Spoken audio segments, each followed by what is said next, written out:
Strongdon's finally. Ethan Warren gives him no space. He's in the wall. He's in the wall. Turn 4, he's taking out Bruce Sting as well. Oh, big moment there. Kurt Stenberg on his roof.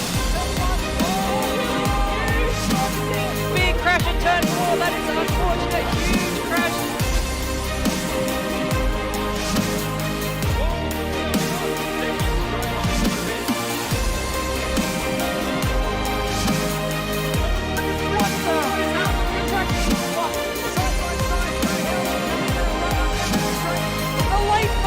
Final corner, that's the death!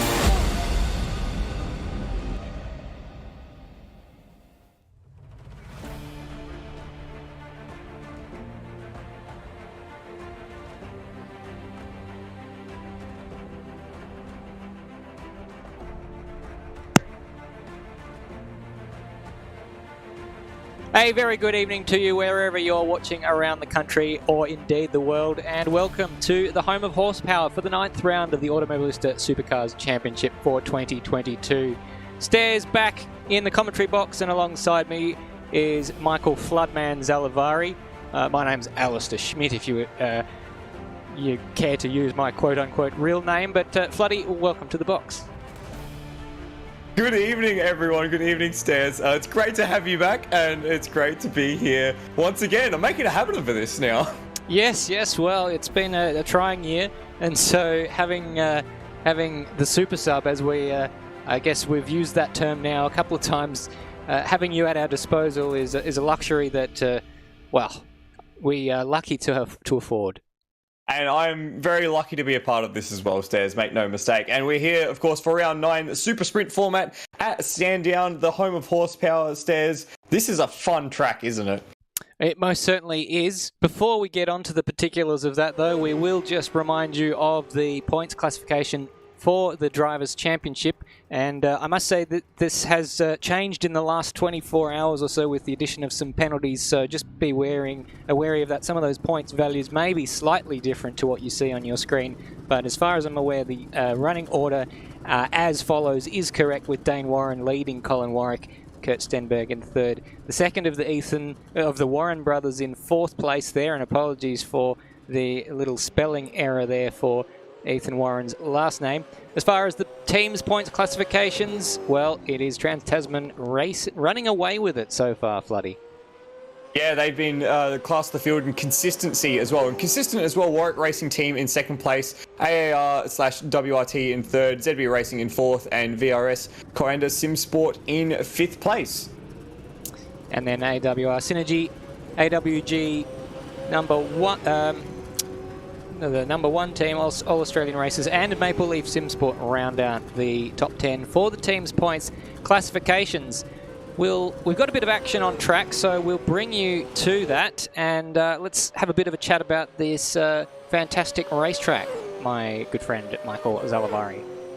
Yes, this is a fun racetrack. It's 3.1 kilometers, 3.2 kilometers, and it's actually got a surprising amount of elevation change. So where we're watching David Nenadic just now at turn 4, that's pretty well what you'd call the bottom of the circuit, so to speak. And then this whole back straight is actually quite dramatically uphill, right up until you get over this little crest here that you can just see, and then this roller coaster section through turn 6, 7, 8, and 9. It's a real difficult corner there. You got to flow the car quite delicately through the chicane at 7 and 8, and then get it all rounded up for turn 9 right at Dandenong Road. We're running the older configuration of this circuit, so without the additional runoff at turn 6. So there's not a lot of room for a mistake there, and you end up on the grass very quickly and in the wall very quickly as well. Yeah, I was going to bring that up, but you beat me to it. There is a lot less space there than we are nowadays used to seeing in real life, but that forces them to be a little bit circumspect if they don't want to end their race in the fence there. We do see in real life now that there is tarmac at the exit of turn 6 through to 7 and 8. We do see a lot of people just sort of kind of shortcutting across the tarmac, and while it is safer, that is an annoying side effect of the safety improvements that we don't have to deal with this version of the track, because the grass will punish people who go off there. Absolutely, and as well, one of the sort of side effects of having all that tarmac runoff there is there's no fear left in the corner. Not that it's not a fearsome corner at the moment. It's just that with the grass there's much more of a punishment for making a mistake. So you're more likely to be a bit more conservative in the entry there to turn 6, whereas with the tarmac runoff there you do have the luxury of running it a bit harder, and if you do make a mistake, just coasting through the tarmac. So it is a little bit of a mental shift as David Nenadic goes to the top of this practice session. That's right. So the bit of the mental shift just allows a bit less pressure, I guess, when you're watching or when you're driving, rather. It is interesting though, because I believe I remember listening to the commentary for the Victorian State Series, which raced here about a week ago, and they were making the point that for a lot of the series where turn 6 used to be the kind of danger point or the hot spot for accidents, that's kind of moved a bit further down the track towards turn 9, where we're just seeing David Nenadic approaching now. Because cars are more likely to go side by side through turn 6, they've just kind of pushed the hot spot a bit further down the road. Yes, yeah, absolutely. And getting side by side through turn 6 is a miracle in upon itself. It's a bit easier with the tarmac there, but being side by side all the way down to turn 9 as well, it's quite a terrifying experience. It's terrifying to watch as well. Absolutely. We're seeing the two ZB cars running line astern. These two, believe we'll see them team up again for the Bathurst 1000, which is coming up in about 2 months' time, just under 2 months. 7 weeks. Yes. 7 weeks for the real deal. 15th of October. If there is anyone watching who's interested in signing up for that, we often take a lot of wildcard entries to fill out the grid with people sharing cars, and it's always a fantastic event to broadcast. Yeah, it's absolutely one of my favourites to broadcast as well, because of the luxuries that you give us in terms of the broadcast equipment that we can play with, the whole Tech Talk bunker, which I'm sure that we'll get out once again, and the whiteboard, the segments that we'll do. It's all very exciting, and it's so soon, Stairs. It's so soon. Yeah, well, it feels like it hasn't been a year, and that's because it hasn't, because we had the delayed Bathurst last year in the middle of December. So we've had 2 months less to wait for it, as opposed to last year where we had to wait 2 more months. And it did feel like a long time coming, last year's Bathurst 1000. Absolutely. This one will be right where it's meant to be, in the middle of October. They don't have a lot of practice. In fact, they don't have any endurance practice really before they go there, with the next round in Pukekohe. So it's just, sprint race, and then boom, into the Enduros. Yeah, and I want to get your thoughts on that. There's been a bit of rumbling from the Sandown weekend in the real deal that we should have the Enduro Cup back, and the Sandown 500 should be an event. So we've got a yellow flag in this sector for Kurt to come across. That looked like Alan, it's possibly backwards there. Yeah, one of the car disappeared to the garage just as we came across it, so I didn't quite have an opportunity to see exactly what happened there.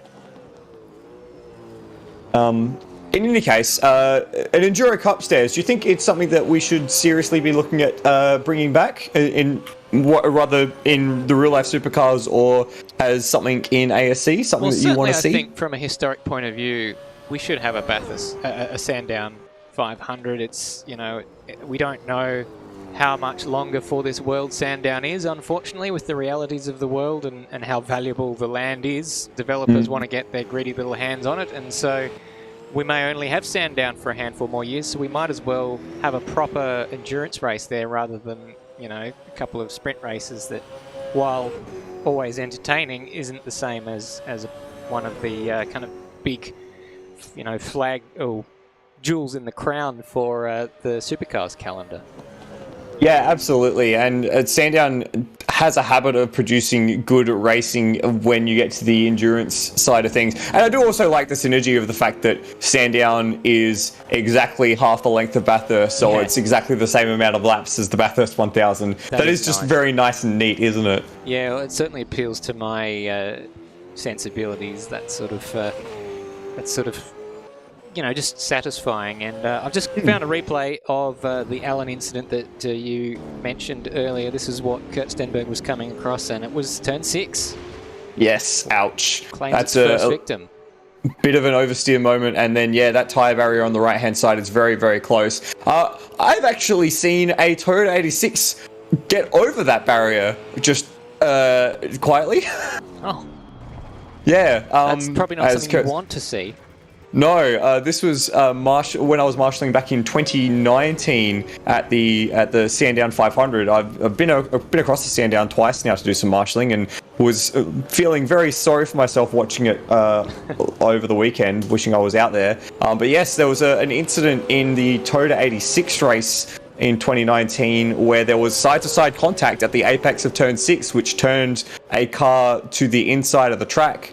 And because there's quite a significant dip as you go down that down towards turn 7 and 8, the car actually got sideways and started rolling, and actually rolled over the fence and ended up on the tilt tray of one of the recovery vehicles. That's where it came to rest. It saved the people loading it up a little bit of time.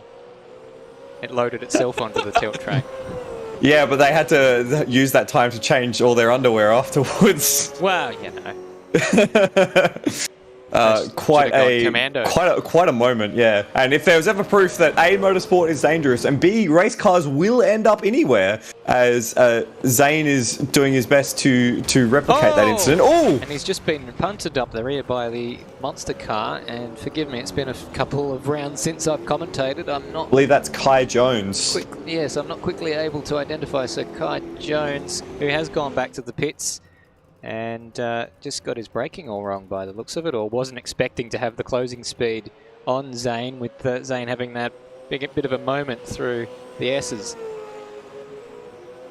And that's one of the difficult points of this high-speed section at the tail end of the straight. If you've got someone who's maybe holding you up or a little bit slower, you can run out of road very, very quickly. And yeah, we saw that Exhibit A there for Kai Jones, that he made that mistake and ran into the back of Zane, and both of them in the garage. Luckily, they're getting that out of the way in practice and not in the main race. Well, that's why they call it practice. First comment in the live chat belongs to Blair Warren, father of the man who's currently leading this practice session, Ethan Warren, and also Dane, who leads the championship. It says, "Good evening, guys. I look forward to the big one." And you're not alone in that one, Blair. Always an entertaining event for all involved, whether it's spectating, racing, or commentating. Is he referring to the big one as the race, or as the inevitable crash at turn 6 we're going to have on lap 1? Maybe both. Maybe both. So we've got a few cars in already in this server. 15 times up so far from and my live timing has not wanted to load, but I believe there's 16 in the server from... Yes. There it is. It's finally loaded. And we normally see that number increase as the night goes on. And we've had people like Brody Steen, for example, who've had work commitments during the year, have joined us often for the second race of the night because they couldn't make it for the first race. And so even if we lose one or two from race 1, we sometimes gain one or two in race 2. And it's been nice and healthy numbers this year. It's been something that has been really encouraging to see throughout the whole season, is that the numbers for each race have been in the double digits, and quite high double digits as well. Yeah, they've made a shift to Monday nights this year, and it seems to have made an impact on the numbers. We did have, even in the midst of lots of Sydney rounds last year and all the disruptions caused by the pandemic, we did actually see an increase in numbers despite all that last year, and it's great to see that momentum carried through into this year, and with a consistent calendar that hasn't been changed from the moment that it was announced back in February, aside from potentially the addition of the Adelaide 500, which we didn't know whether that would happen prior to Brandon Dostal. February. thought he was nearly beached on the curb there, but he's got it off the curb, and he's waiting just for the traffic to cycle through, and then has he gone? Well, he's disappeared, but he hasn't gone back to the garage. There he goes. There he goes. So it just looks like he got that outside wheel a bit high on the curb and spun the wheel up and sent him into the apex of turn 4. So yes. Go on. I was about to say Adelaide 500, December 1st to 4th. I'm very excited for the return of that event, Stairs. Are you going to be marshalling?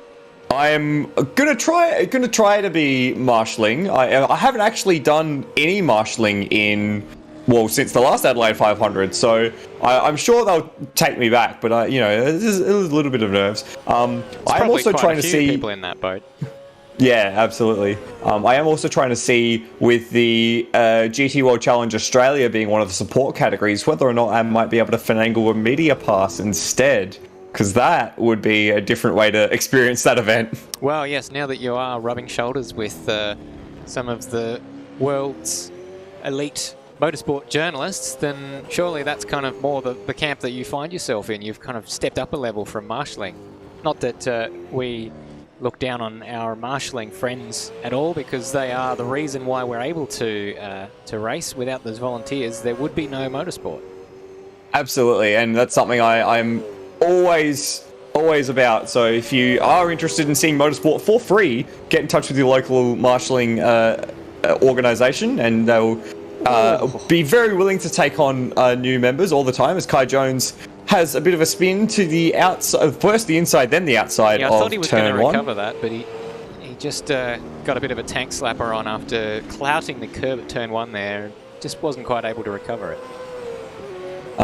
But yes, would love to be back marshalling on the streets of Adelaide. Would love to be back marshalling at all. It just things haven't lined up, unfortunately, as we have encountered a little bit of not a bit of server lag. The end of the session, Stairs. Well, there's still 40 seconds left on the timer, but it has gone back to the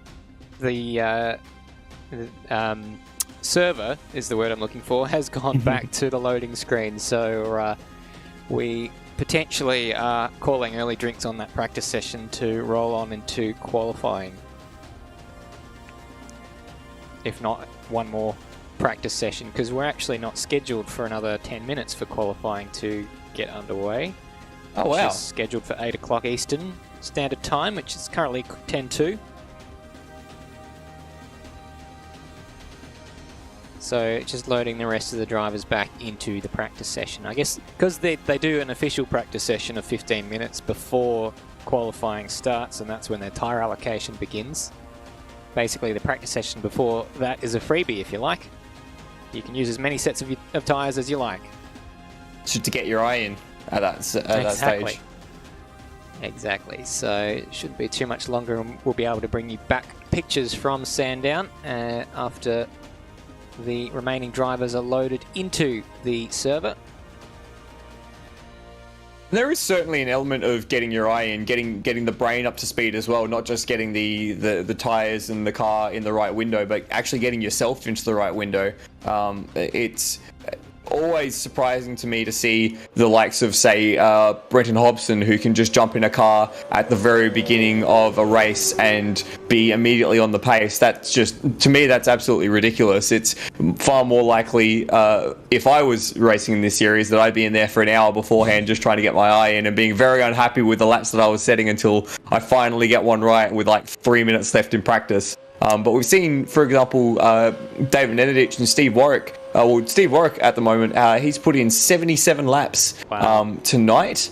So he's put in a fair bit of work. There's a few drivers who put in quite a few laps. I think I saw Kai Jones on lap 77 as well, or 76 or something.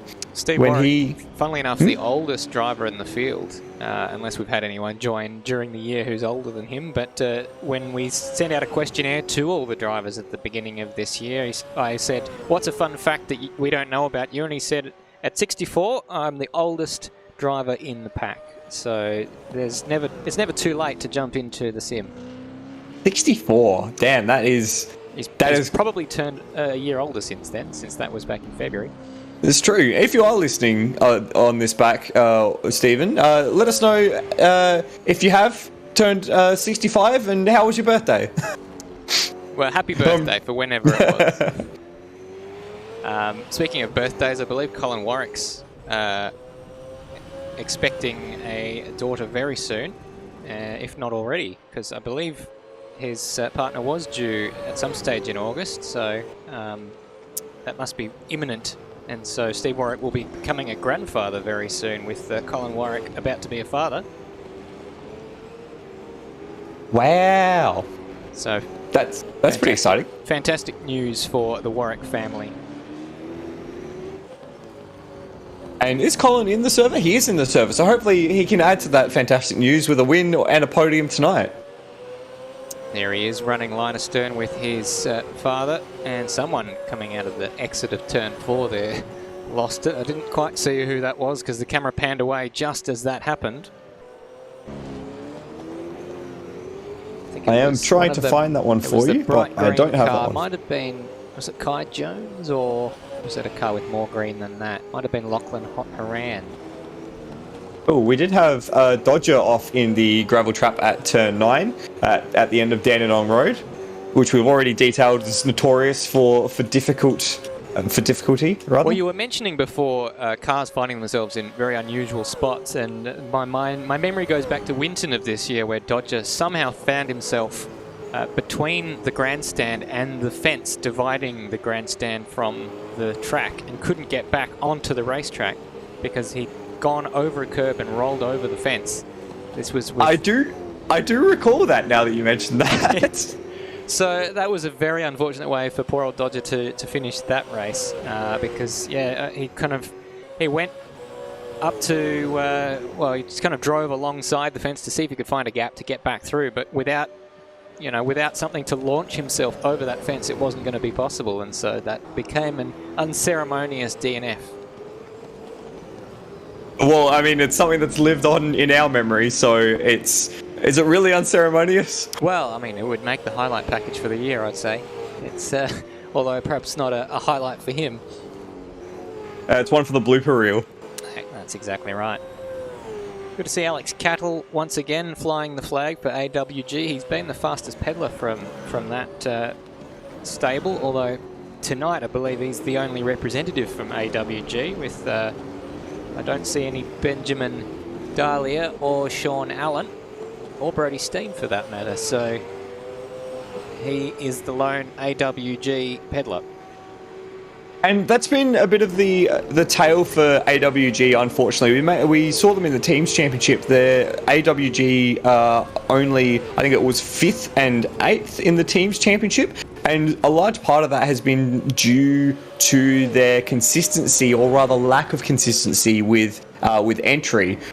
Something that I made mention when doing the broadcast with Madbird. I'm not sure if it was the Bend or if it was at Townsville, but Stephen Warwick, he's in the top 10 of the championship, not necessarily because he's one of the 10 best drivers in the series, and he's going to be very mad at me for saying that, but rather that he's consistently picking up points. He's consistently there every single night, and that's also part of why the Warwick Racing team is comfortably second in the championship at the moment, is because for the most part Colin is at the pointy end of the field really flying the flag, but he's got that support of always having Stephen Warwick there picking up points as well. So it's been a bit of a sorry tale for AWG with since their rebranding. They just haven't seemed to have had the same consistency of entries, which has been unfortunate. That is a shame, but hopefully they can improve on that, and I'd like to see that stable field 2 cars for the Bathurst 1000. You mentioned Steve Warwick. I have to put him as kind of most improved for this year, because I'm just looking at his points finishes this year, and he started off with 79 and 79, but lately he's been scoring over 100 points in every race, and there's about four or five drivers ahead of him who've had non-points, or just the points for starting, not the points for finishing.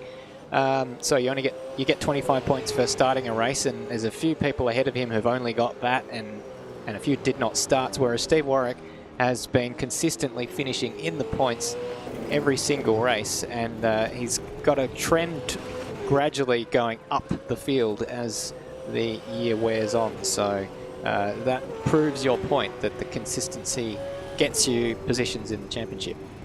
Yes, he's been very canny. He's been a canny driver and has managed to finish a lot of races, which for some has been a difficulty in itself.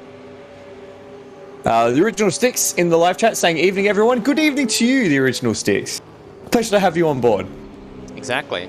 Right, better than, you know, the new sticks. We much prefer the original sticks. I have no idea what the sticks is in reference to, but I'm sure it's worthwhile. Whatever it may be. Very risky thing to say there, talking about something I've no idea what it is. I mean, we're talking... I'm not going to finish that sentence. That sounded funnier in my head, and then as I started saying it, it just sounded mean.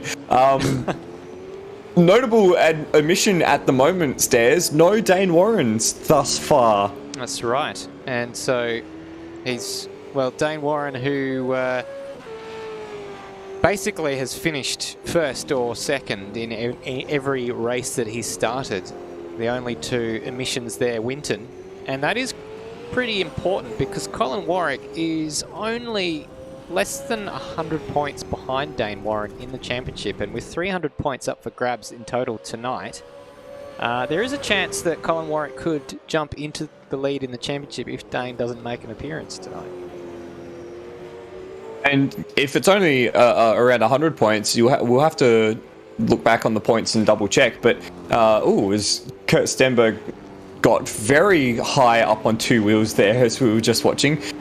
Yeah, you'd almost call it likely considering the amount of points on offer for tonight. Yeah, so there's been a few penalty points thrown the way of Dane Warren. So I'm just looking at it. He accrued over the course of the year so far 65 penalty points. So that has come off of his total. 15 in Townsville, 15 in Perth, and another 35 in Albert Park. And so presumably there were some driving indiscretions that were penalised for that. Not the only driver to accrue driving penalties. Colin Warwick himself has 15 from 15 all from the first race in Darwin.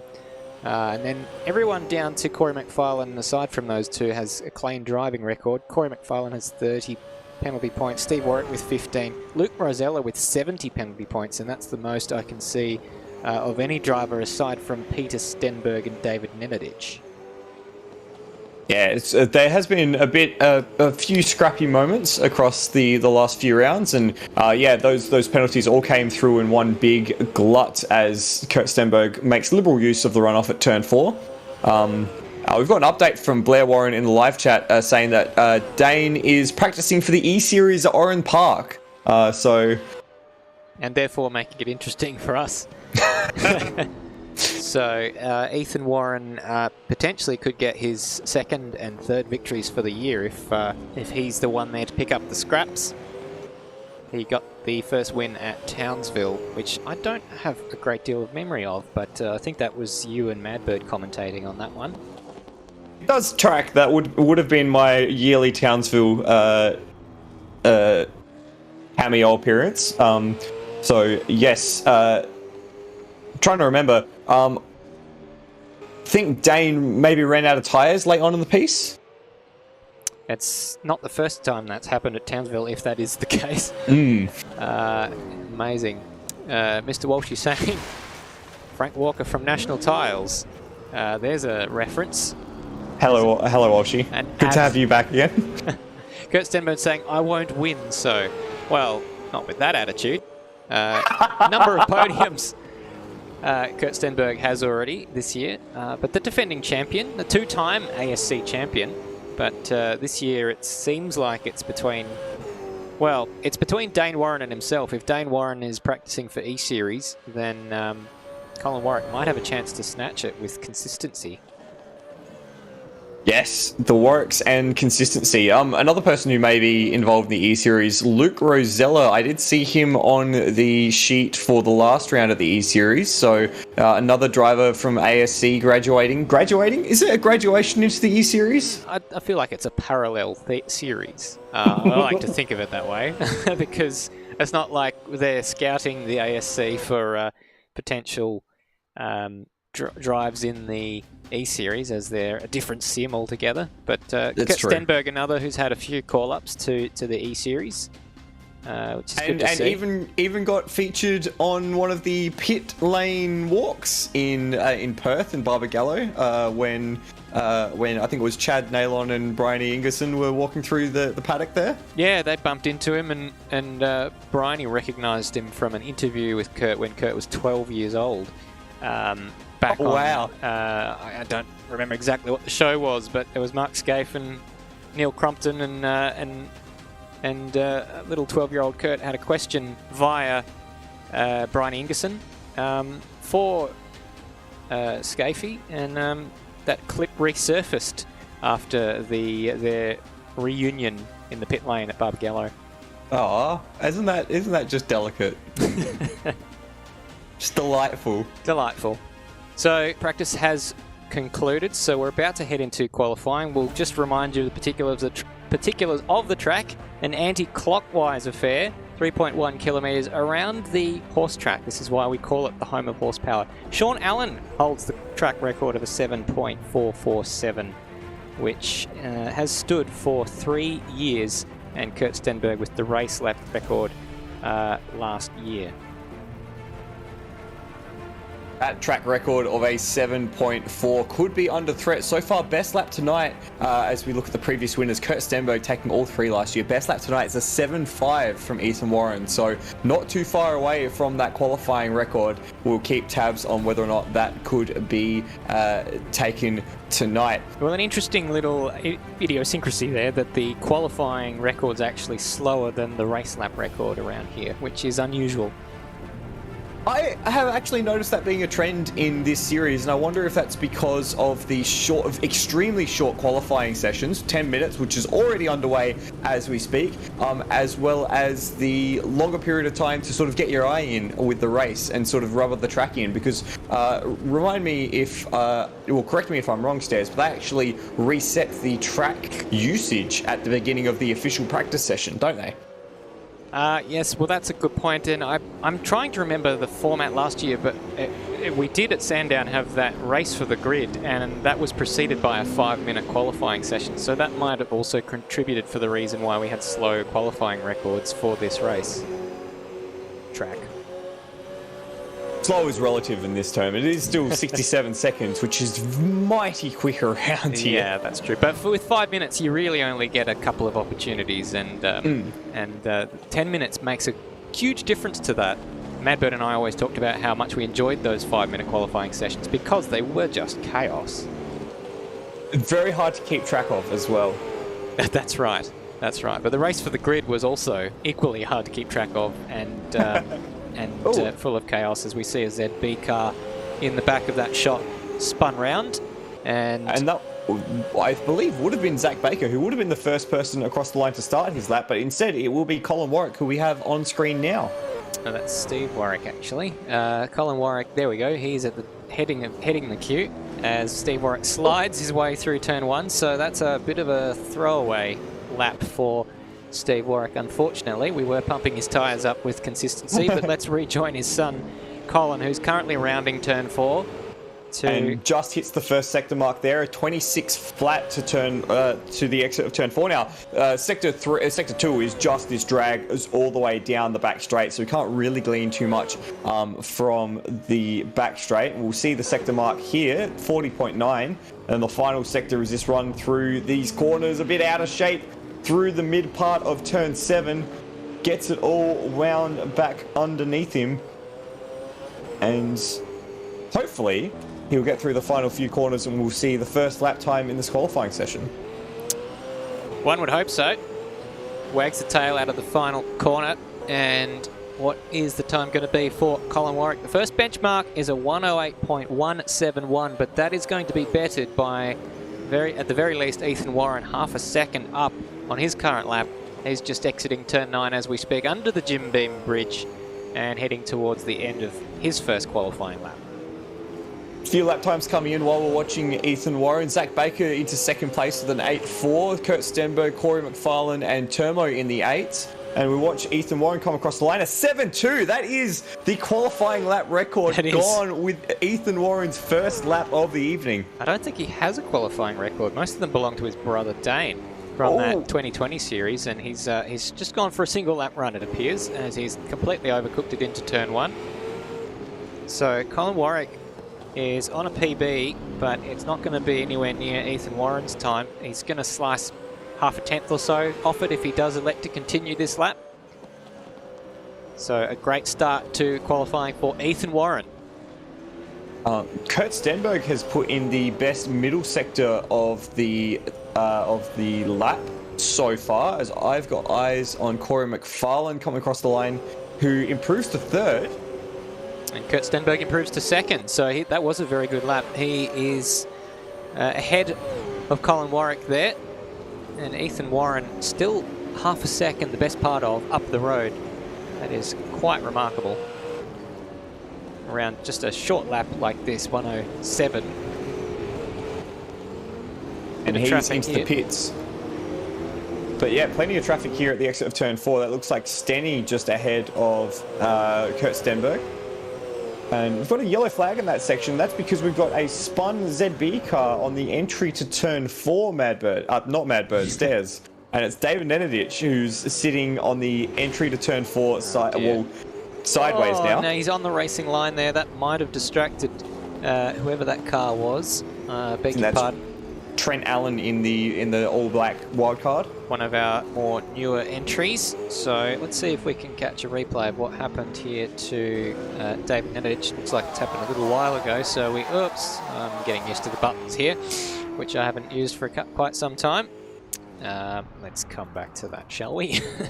Oh my goodness. So I'll cue that up on the other screen while you talk about something else. I will take a look at the mid part. In fact, we've got a few drivers who haven't quite got a lap in yet, and both of them are the blue and white Pertec cars. Here we have a look at David Nenadic. He got a lot of curb at turn 2. Ooh. Yes, and then luckily, or at least for those people going through there, he was off the track at least a little bit. Very, very close to where people want to put their tyres, but then he did find a little bit of a gap. But then reversed directly in front of Alan there. But remains to be seen whether Alan lost any time. Would have got a bit of a fright coming around the corner and seeing that ZB car parked pretty much exactly on the racing line. Absolutely. It's not where you want a ton and a half of race car to be sitting when you're approaching that corner. I'm just going to get you to scroll back and have a bit of a look at what happened to Brandon Dostal while you were showing that replay. Brandon Dostal and his teammate Zane Zivalj are the only two drivers to not have set a lap yet. And Dostal was on a hot lap coming around turn 4 not too long ago and came across a bit of lap traffic that absolutely ruined his experience of that corner. Yeah, we'll see if you are able to find the replay. Here we are, we're on board now. A little bit of congestion just ahead. Steve Warwick and Corey McFarlane I can see. And, yeah, I mean, he didn't actually contact them, but he just got a little bit hot on the throttle pedal on the exit, but potentially was distracted by that traffic ahead of him, which might have led to that mistake happening. I would suspect so, especially when you see cars cutting the chicane at turns 2 and 3. It's almost a bit of a warning light to go, oh, get your wits about you here. You might have to take evasive action, as Zane Zivalj is the teammate of Brandon Dostal, and he's just finishing his first time lap. Yeah, so both of those without laps yet, because Brandon Dostal for the reason that we just saw, and Zane Zivalj finally gets a time on the board, good enough for 16th, which puts him ahead of Claimbite and Dodger. And Brandon Dostal is now on his flying lap as well, so hopefully we'll get a lap time in for him. We've got a yellow flag, which is caused by Zane Zivalj as he goes back to the pits, and here is Brandon Dostal. Take 2 around turn 4. Let's see how he goes. A little bit less traffic there, and I think a little bit more circumspect through that corner. Lights ablaze, as is permitted during qualifying when on a hot lap. Not during Just as the well- race itself, though. Just while we're watching this as well, Stairs, we've got the leaders on their second hot runs of the session. Ethan Warren is 100th of a second up on his PB at the second sector point, and he's just coming to the line now, so I'll keep you updated as he comes across the line. We'll just cut to that as Ethan Warren is currently leading the session. Let's see if he does move the goalposts for those competitors. No, he doesn't, but it's remarkably consistent. Just 16 milliseconds the difference between that lap and his first banker. Brandon Dostal just coming to the line to set his first time, and he goes 16th, pushing his teammate Zane Zavalj down. Very, very remarkable similarity in speed between Dostal and Zavalj in their qualifying times.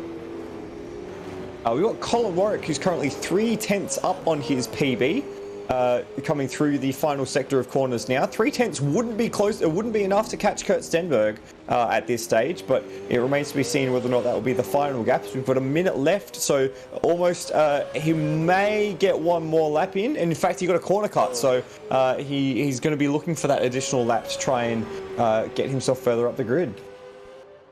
Yeah, so 58 seconds left on the board. They will be only getting one more lap in,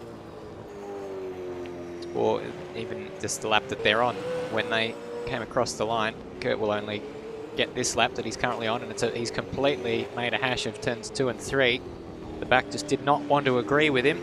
Meanwhile, Colin Warwick is matching his own PB very, very much so, but he wants to find a bit more time than that, as he needs to find the thick end of about 0.3 of a second, but he's actually dropped a spot to Corey McFarlane in the last few moments as well, and he's not actually doing enough to get that back. Well, maybe he is. It's actually very, very close, just a matter of milliseconds. So let's see what happens. 200ths of a second is the difference between McFarlane. This is going to be tight. Is McFarlane on a lap too? Let's have a look. He's on a lap. He can be on a lap now, but I think he's actually put it into the pits. Oh, and Colin Warwick has come into the pit, so he's not going to improve. Corey McFarlane has cemented that third place. Corey will finish this lap as Colin went into the pits. He must have had a corner cut again. Otherwise, why else wouldn't he have finished that? Corey McFarlane does a time not good enough to improve. As we are now waiting to see if we have any more laps, but it looks like, at least from the top five's perspectives, they're all done. Stephen Warwick just crossed the line. He sits in 6th place. We're expecting the next group of cars to be Hayden Link and Ryan Smith. Turmo comes into the pits. Cameron Parrott Parrott 8th. jumps him to 8th. So that puts Turmo down a spot into 9th place. So it's Ethan Hayden Warren Link in also pole jumps into position from 7th. Kurt Stenberg. Yeah, the last few laps were trickling in at the end there as well. But yes, Ethan Warren with a brand new qualifying lap record. It must be repeated. Both of his laps were good enough to break the old lap record, now at a 7.26 for Ethan Warren. And it's a Trans-Tasman front row stairs with Kurt Stenberg on out of 2nd place. They'll be pretty happy with that. And Ethan's been pretty good on the starts of late, so he this time won't have his brother Dane to contend with, but his teammate Kurt. So let's see how that goes. So Corey McFarlane will line up behind them in 3rd place with Colin Warwick beside him. Zach Baker in 5th. Steve Warwick, I have to make mention of this, 6th place. That's a fantastic qualifying session from Steve Warwick. Hayden Link in 7th, ahead of Cameron Parrott, Turmo and Alex Cattle rounding out the top 10. Kai Jones, Trent Allen were the row behind them. RSM Latino, Brandon Dostal, Ryan Smith, Zane Zavalj, Acclaim Bike, Dodger and Stenny round out our grid of 19 drivers. And it looks like David Nenadic should be somewhere in that list, but he may have dropped out of the session because we did start that session with 20 cars. True. So there is, and this rule exists, but sometimes it hasn't been enforced, that if you do drop out of qualifying, you do need to start from the back or from the pit lane, because it resets your tyre allocation. So it's not fair to the other competitors if you do exit the qualifying session, even if it is for technical issues. But sometimes I believe there is some leniency given in that case. So Charcoal on the live chat, who is Colin Warwick, is he says he got a track cut on the last corner curb and was only 0.2 off at that point too. That's point two as in decimal the number 2 and off that point as in that position and then 2 T-O-O. I've absolutely confused matters by trying to clarify that, but it sounds strange brilliant. when read out. Yes, it's much easier to decipher written down. Exactly. So I'm wondering if he got track cuts on both of his final 2 laps or whether it was just that one that we saw and he gave up on the second one because he was just saw his delta wasn't good enough or something. Anyway, either way, it didn't quite go the way of Colin Warwick, but he still lines up on the second row of the grid, and it's all to play for in the longer of the 2 races, which we're starting with tonight, being a 25-lapper. Brilliant. I am down for 25 laps of Sandown. And it's interesting as well that the outside, which is the even numbered grid slots, isn't actually all that bad a place to be, especially if you're up the front. Maybe in the mid-pack it's a little more terrifying. But if you can hang around the outside of turn 1, if you get a good start and you can get around the outside of that first corner, you do have the inside line for turn 2, which enables you to take a bit of the high ground and, squish someone off into the weeds between turns 2 and 3, or, rather the mud pit, which Automobilista is unfortunately incapable of simulating. So you can get away with being around the outside in the first sequence of corners. On the flip side, though, it is also the better, or the more rubbered in part of the track. So pole position is on the inside here, which, doesn't necessarily have all the rubber down to give you that beautiful launch off the line. It does depend if this build of the track actually simulates that. And I'm interested to know whether this concrete apron on the left-hand side of the track has the same grip level as the racetrack, because this is where Cameron Parrott and someone else further up the road is doing their practice start. And that looks like a Trans-Tasman cast. That may well be Kurt Stenberg or Ethan Warren. In fact, if one it of is those Ethan two Warren. is doing it, then potentially it does have the same grip level, because you would expect that they would know, although maybe I'm giving them too much credit. But in real life, you wouldn't want to put your tyres there at all because it'd be full of rubbish. Absolutely, and you'd be picking that all up and you'd have it all on your tyres and it would just not be a great time at all. Stairs, just a quick history question for you. Do you remember when the start line of Sandown was way back next to the pit lane? Like way back where the finish line is now? Well, I mean, that's probably something you'd know better than me, to be honest, given your... Whoa! Corey McFarlane has destroyed the front of his car there by taking too much curb, which we've seen a lot of people doing at that corner. But no, I think you probably are better placed to answer that question than myself, Bloody. Well, it wasn't too far long ago. I don't exactly remember when it was, but it used to be the fact, as we watched Cameron Parrott come through the last sector, I'll point it out, there's the flag gantry, which used to be the old start line, and it's so far back down the track that they actually moved the whole grid forward because, cars would get into turn 1 on the first lap way too quick and there'd be a massive kerfuffle. But yeah, back in the day, as Cameron Parrott's going to do a very bad job of being a model for this. They do Stake Series racing uses the old start line there, I believe. So that is still in use to some degree. But yes, I suppose supercars got faster over the years, which is why they pushed it forwards, I suspect. Yes, indeed. So a bit of a slower run into turn 1 nowadays. But here is our racetrack, Sandown Raceway. 3.1 Ks anti-clockwise. Turn 1, hit the curbs at 2 and 3, and the long run out the back straight from turn 4. That qualifying record has gone tonight. It is now a 7.2 thanks to Ethan Warren. That race lap record still is up for grabs. That's potentially up for grabs. That's watch out for Ethan Warren tonight, because there's a good chance he can get that, I reckon. I suspect that you may in fact be correct, and it would be a stellar lap. It would have to be a 6, I think, unless you can sneak in that tiny little window of less than 100. Yeah, it's like threading a needle, but it is possible. Well, I say. It's not possible for me, but it's possible if your last name begins with a W. And there So eyes on Stephen Warwick then tonight? There are quite a few other prerequisites that that may or may not make that possible as we await the gridding up. It looks like we have gone straight back into a warm-up session. We did actually have the lap counter up there, but for whatever reason we are back in a warm-up session. So the hype builds and continues to build as we eagerly await the beginning of race 1 tonight. Yes, looks like a few people just finalising their Automobilista, I think. A few people jumping in and out of the server. David Anditch and Corey McFarlane seem to have dropped and then rejoined at just the most inopportune time. And now we've lost Stenny just as the game goes to the race session. So maybe we will be doing this again. Yes, we will in fact be doing this again. The joys of AMS, Des. Yeah.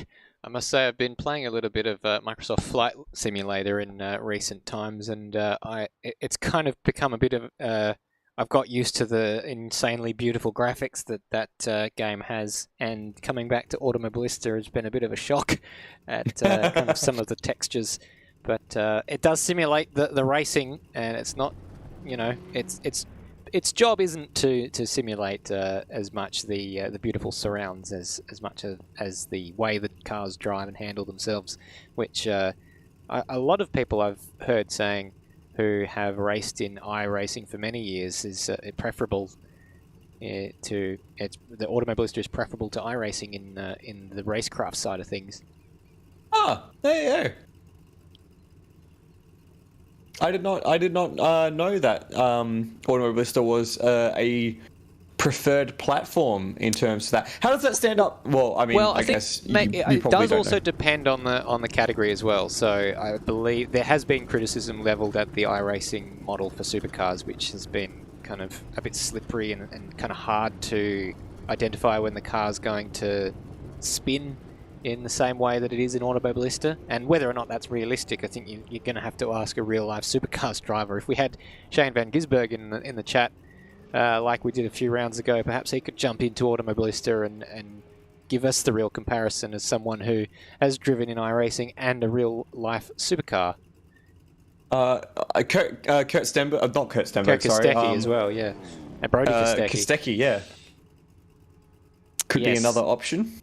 But he's never hung around long enough for an interview with us whenever he's raced. Always an entertaining night when Brody Kostecki jumps in for a race with us, but he does tend to kind of go for a you only live once sort of strategy when he's in our races, and sometimes doesn't make it to the end. And we only tend to interview the top 3. Yes. Good fun time. They must just jump in. It must be great for them to just jump in and have a bit of fun. Yeah, or they can just start pedaling at up to speed pretty much straight away.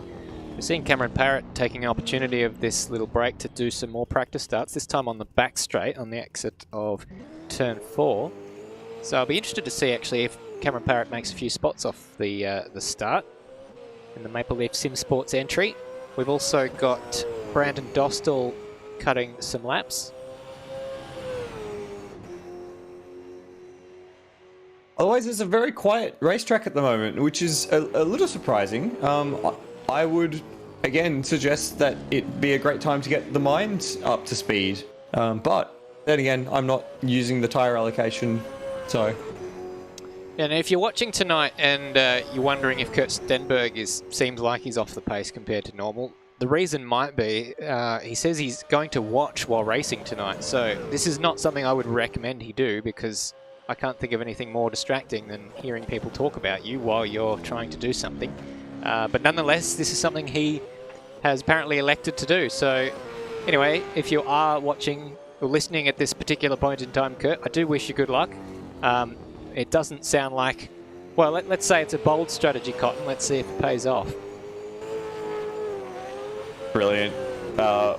We have seen Kurt take a few liberties with his concentration in the past. I remember when we did the Bathurst 1000 last year, he seemed to know that when we were in the Discord with him, because he had his Discord alerts on, and so he'd make faces to camera while we were on board with him. That was excellent television, though. That was absolutely him and Luke Rosella. That battle, it lasted 5 or 6 laps when going they were side by side, and we had onboard cameras with both of those guys. So hopefully we can get a few more guys to turn on their webcams for this year's Bathurst 1000. Oh my goodness, I'm getting motion sick watching that, as the server has some lag as it resets to another 3-minute warm-up session. And I'm just looking, we still have 19 drivers, no Stenny, so presumably that's something that Kurt will be well aware of, because I'm sure that Peter Stenberg will be letting Kurt know that he's not in the server. And as a result, we are still waiting to get all 20 drivers in. They may at some point just decide to cut their losses if they can't get him in. He's had a few goes to rejoin the server, and if it doesn't end up going that way, as Kurt Stenberg has confirmed this is the reason for the delay, saying waiting for a slow old. Well, you know, that's something you can say about your old man. I won't repeat that. Won't repeat that, no. Can read it. Tim Redmond saying, hello, enjoy the racing tonight, folks. When we get it, I'm sure we will. Good to see Tim along for the stream. Good evening, Tim. Someone who's raced in a few series in AMS over in ASR. So good to have you along for the racing tonight. And it looks like we are finally ready to get underway, Stairs. Yes, we've got the lap counter on the screen and a few other things that I don't mean to have on the screen. Oh, it's the first day of school. There we go. So hopefully the gridding up procedure will be forthcoming, and indeed we do have almost all of the cars ready on the grid, ready to go. Just a few in the garage.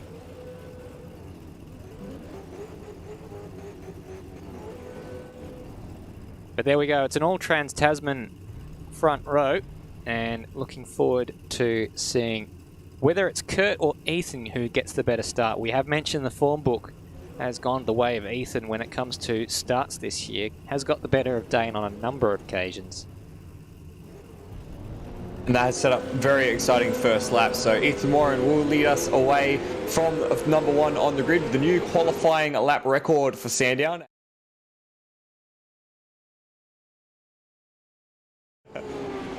Apologies, there's a button map there that I can't remap. Yes. That's better than me pressing the credits in the middle of the race last time out, so we're doing well. Either way, number 1, Kurt Stenberg will be out of position number 2, with Corey McFarlane filling the 3rd place on the grid. He has Colin Warwick for company on row 2. And then Zach Baker and Steve Warwick on row 3. Great qualifying performance by Steve Warwick. Look for him to hold that position throughout the race. Hayden Link and Cameron Parrott were late movers up the field into grid row number 4. Termo and Alex Cattle round out the top 10 and the top half of the field as we are around halfway through the formation lap. Alex Cattle will start from... Oh, sorry, Kai Jones will start from 11th place, just ahead of David Nenadic. Trent Allen in the All Black wildcard entry for... Allen Tech Sport. Yes, also the next sport. Alan Tech. Out of 13. It's his last name with the word tech after it. Anyway, I get it. That's smart. RSM Latino out of 14th. Brandon Dostal will start from 15th place. Ryan Smith in that Glowing Brakes Racing number 60, the Great pink name. and silver car. Great livery as well on that one. Out of 16th. Zane Zivalj in 17th. Acclaim Bite in 18th place. Georgia in 19th. And rounding out the field, Stenny, the Sydney Racing Team, He's made out of 20th. Yeah, good to see that we've got all 20 cars now ready to go and on the main straight now, so we're not too far away from a race start. Here is the front row. and their brakes all cooling down as this happens. This is the disadvantage of starting at the back. Good to see Dane Liccardo in the chat. Hello, how are you guys? Good, thanks. Shame that you're not with us, Dane, but presumably other commitments in the way. The revs are rising, Blood. And we'll be ready for a start. And the lights are out, and it's a cracking start from Kurt Stenberg, who gets the initial jump, and he's going to try and go around the outside, but Ethan Warren has the high ground here on the inside, and they're going to go side by side through turn 1. Ethan boxes him well out of road as they come into turn 2, but it's going to be Ethan who takes the lead ahead of Kurt, Corey McFarlane, Colin Warwick 3 and 4, and Steve Warwick up into 5th place. Yeah, so it was a great initial launch there for Kurt Stenberg, but look at the gap that Ethan Warren has already pulled halfway through the first lap, and he has a gap of 0.6 of a second already. Pretty clean throughout, so it was a little bit biffing and barging, but everyone facing the same direction coming out of turn 4, which is quite remarkable as they now stream through turn 6 at incredible pace. Just quickly, Colin Warwick there got a great move done on Corey McFarlane on the entry to turn 6. So he's now up into 3rd place. And there's a bit of biff and barge in the background with Steve Warwick and Zach Baker almost making contact as they come through the last section of corners. But it was Ethan Warren with what looks like almost a second lead at the beginning of the race. 1 lap down, and he's already just escaped the field. Yeah, here is Steve Warwick, you mentioned earlier, up 1 place from where he started, but coming under pressure here as Zach Baker looks to the inside down into turn 1, but he's got it all sorts of crossed up. I don't know how he got that stop. That was remarkable driving there as Alex Cattle goes very wide and comes under pressure from David Nenadic recovering up the field. There's contact as well in the background between Cattle and Nenadic. Cattle is out in the weeds a little bit. There's more contact, and the Tim Hortons car has almost put Cattle into the wall there. It was all going on in the background of shot. Yeah, so Cameron Parrott lost 2 spots off the start, so that's a shame. I was interested to see whether he gained given all the practice starts that he was doing, but top 3, Ethan, Kurt and Colin as they were at the end of lap 1.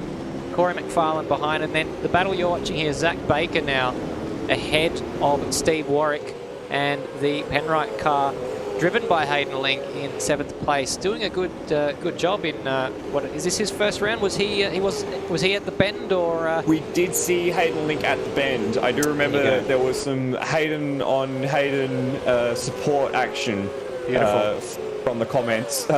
So good to see him. He's doing very well up in 7th place. Sandown, obviously a place that he knows very well or likes a lot because he's doing very well here tonight. Now, Corey McFarlane here putting a fair bit of pressure on Colin Warwick for that final spot on the podium. And I just saw the position between Steve and Hayden swap a bit, so I think they went a bit of side by side through turns 1 and 2. But Corey McFarlane looks like he is a bit faster than Colin Warwick at this early stage in the race. And it was interesting because it looked like McFarlane sort of let Colin go by on the first lap. It looked a little bit to me that maybe Corey just got a shocking run out of turn 4, but he just kind of didn't seem to have any teeth at the end of the back straight and rolled out of it very early to let Colin by. So maybe he's regretting that decision now as he's got a face full of the rear of that Black Shores Warwick racing machine, but he's pulling out now to try and make a move. Yeah, got a great exit off the final corner and a hell of a slipstream, and has the perfect inside line if he can just get it stopped, but gets the nose chopped off there by Colin Warwick, who will have the inside for the next corner. Unless Corey can drive around the outside, Colin will hang on to that for the time being, and that's great defensive driving there from Colin Warwick without doing too much of a chop job. Yeah, and this is the part of the interesting thing about Sandown's first sector is that if you can hang around the outside, I made mention of it in the pre-race, you can defend your position quite well. And Corey maybe needs to have a bit more of a think about how he can set up Colin in that early sector, because you can pass through there, but it is more difficult than just one move. Now, this is very lively stuff. We've got Hayden Link, Steve Warwick, David Nenadic, and Alex Cattle all in the mix here. Steve Warwick's got it all locked up. I think he put 2 wheels on the grass, and that right-hand front wheel did not want to stop, and he's lost all of those positions, unfortunately, as a result. of that. But for one brief moment earlier, I thought they were going to go turn 3 wide into turn 6 as it was David Nedetich and Steve Warwick and Alex Cattle looked like they were all kind of trying to make the move there on Hayden Link, who has a bit of breathing space for now, it has to be said. That little moment for Steve Warwick has broken up that gaggle of 4 cars, and it's now just 3, and they are closing back up onto the rear wing of Hayden Link as I speak. Yeah, Steve Warwick was under siege a little bit prior to that. Hayden Link, as Cattle almost made the move in the inside of an ditch there. He's gone from being under siege from Hayden Link to now being under siege from Kai Jones in the privateer number 6, the Monster Racing Machine, just a bit further down the road. But this has been intriguing battles all the way through so far, Stairs. Yeah, I have to say Steve Warwick did an exemplary qualifying lap and potentially a bit further up than his race pace. So this is why he is potentially under a fair bit of pressure at this early stage in the race. I'm going to bring you back up the road, Stairs, because Hayden Link has made a mistake of some sort, and he's now getting passed by Alex Cattle on the exit of turn 13 rather. Yeah, and side by side they go. David Nedetich has sort of bolted up the road a little bit, and that's David Nedetich and Zach Baker in 5th and 6th. That's the best round for David Nedetich that I can remember in quite some time. I didn't remember how he did it at the bend, but he has had quite a woeful time of it of late. But while I'm talking about him, Alex Cattle and Hayden Link going side by side through a number of corners. Alex Cattle seemingly getting the better of Hayden Link eventually in that battle. Yes, in the end, Hayden Link now dropping down to 8th place. And Alex Cattle into 7th. You may notice just in the background of this shot, no more Stephen Warwick. He's actually coming to the pit, so he's the first to make the compulsory pit stop before the evening. And just one compulsory maybe that's a wise move considering how much he was feeling the pressure of the cars behind. Maybe just getting into some clear air and running some clean laps. Yeah, it's easy to get kind of out of your rhythm if you're around cars at a different pace to you and you're always kind of driving in your mirrors. If he comes in, then he's going to find himself a bit of clear space and perhaps get himself into a rhythm. Might put himself under a bit of pressure late in the Kai race Jones. with tyres. We've got an accident on the entry to pit lanes. Kai Jones, he's actually DNF'd from the race. And he's got himself a drive-through penalty, which is inconsequential now because of the DNF. But that's unfortunate for Kai Jones. We will see if we can catch a replay of what happened there. So here we go, coming through the final sequence of corners. It looks like, it was actually a mistake. So he wasn't planning on coming into the pits. He just buzzed it up on the exit of the corner and almost found his way into pit lane. But you don't get drive-throughs until after you come out the exit of the pit lane. So I'm wondering if that was a corner cut, which is very early in the race. Extremely early in the race for a corner cut penalty. Anyway, the jury's out on that one. Not quite sure exactly what happened there, but it was a very abrupt end to the race for Kai Jones.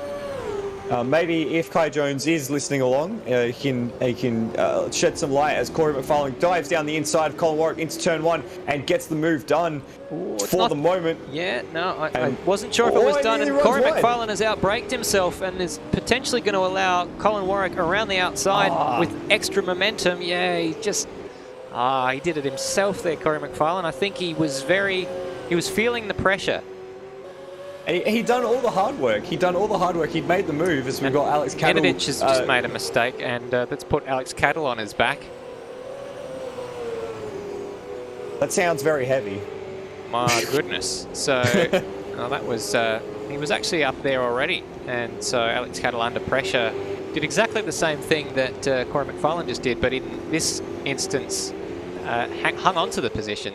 But it looks like Alex Cattle has more pace than David Nedetich to me, and having kind of got through some of those other, I don't want to say the term obstacles because that's a bit disrespectful, but he's got through some of the drivers who didn't quite have the pace he had early in the race, and now Alex Cattle is looking like 6th is rightfully his if he can get the move done on David Nedetich. Yeah, he's in the slipstream now. He's got a little bit of a run. We should see him pulled the inside here and a little deeper under brakes for Alex Cattle. Very deep under brakes for Alex Cattle, but he does the job very nicely, and that's a perfectly executed block pass there for Alex Cattle. Yeah, and smooth through the next couple of corners, which has been, you know, finishing has been the challenge for a lot of these drivers. They kind of get the move done, and then they go deep into the next corner and relinquish the position again.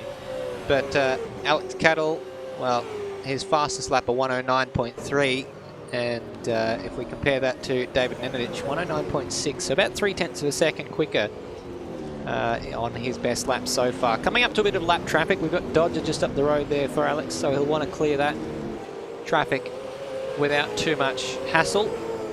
And then we will be, I mean, we have seen Steve Warwick make his pit stop, but we are expecting the bulk of the field to pit within the next 5 laps or so. Just having a little bit of a look through the field at the moment, Stairs, and something that's striking to me is that the fact that we completely missed that Ethan Warren has broken the lap record, the all-time lap record, with a 6.5. Wow, that's in all of this. He's just broken it. He's just obliterated it. It is absurd. Yeah. That is just absurd. And furthermore, he has a 8-second gap over his teammate in second place. Blair Warren, did you not tell your sons never to break things? Because they are breaking lap records left, right and centre right here.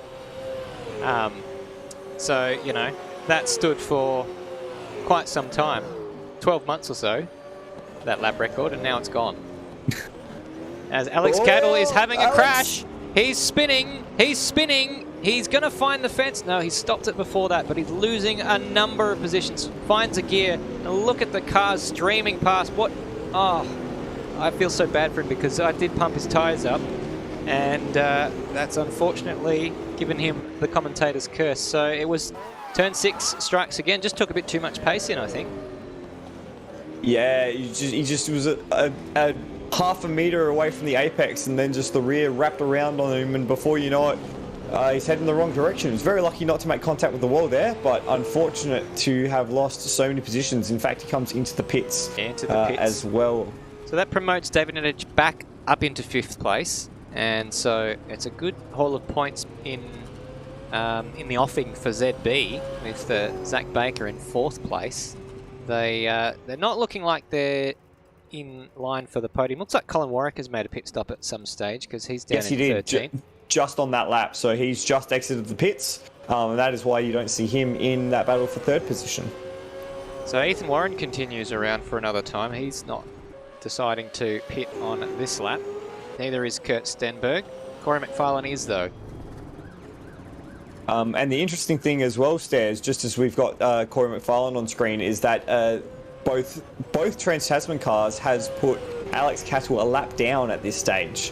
So with the pit transit time, the short lap here, it is not unlikely if you're a bit further down the field that you will end up a lap down. So Cattle's got to hope now that there's not a safety car or something along those lines, because he could get stuck a lap down and will be miles away from the rest of the field if there's a safety car.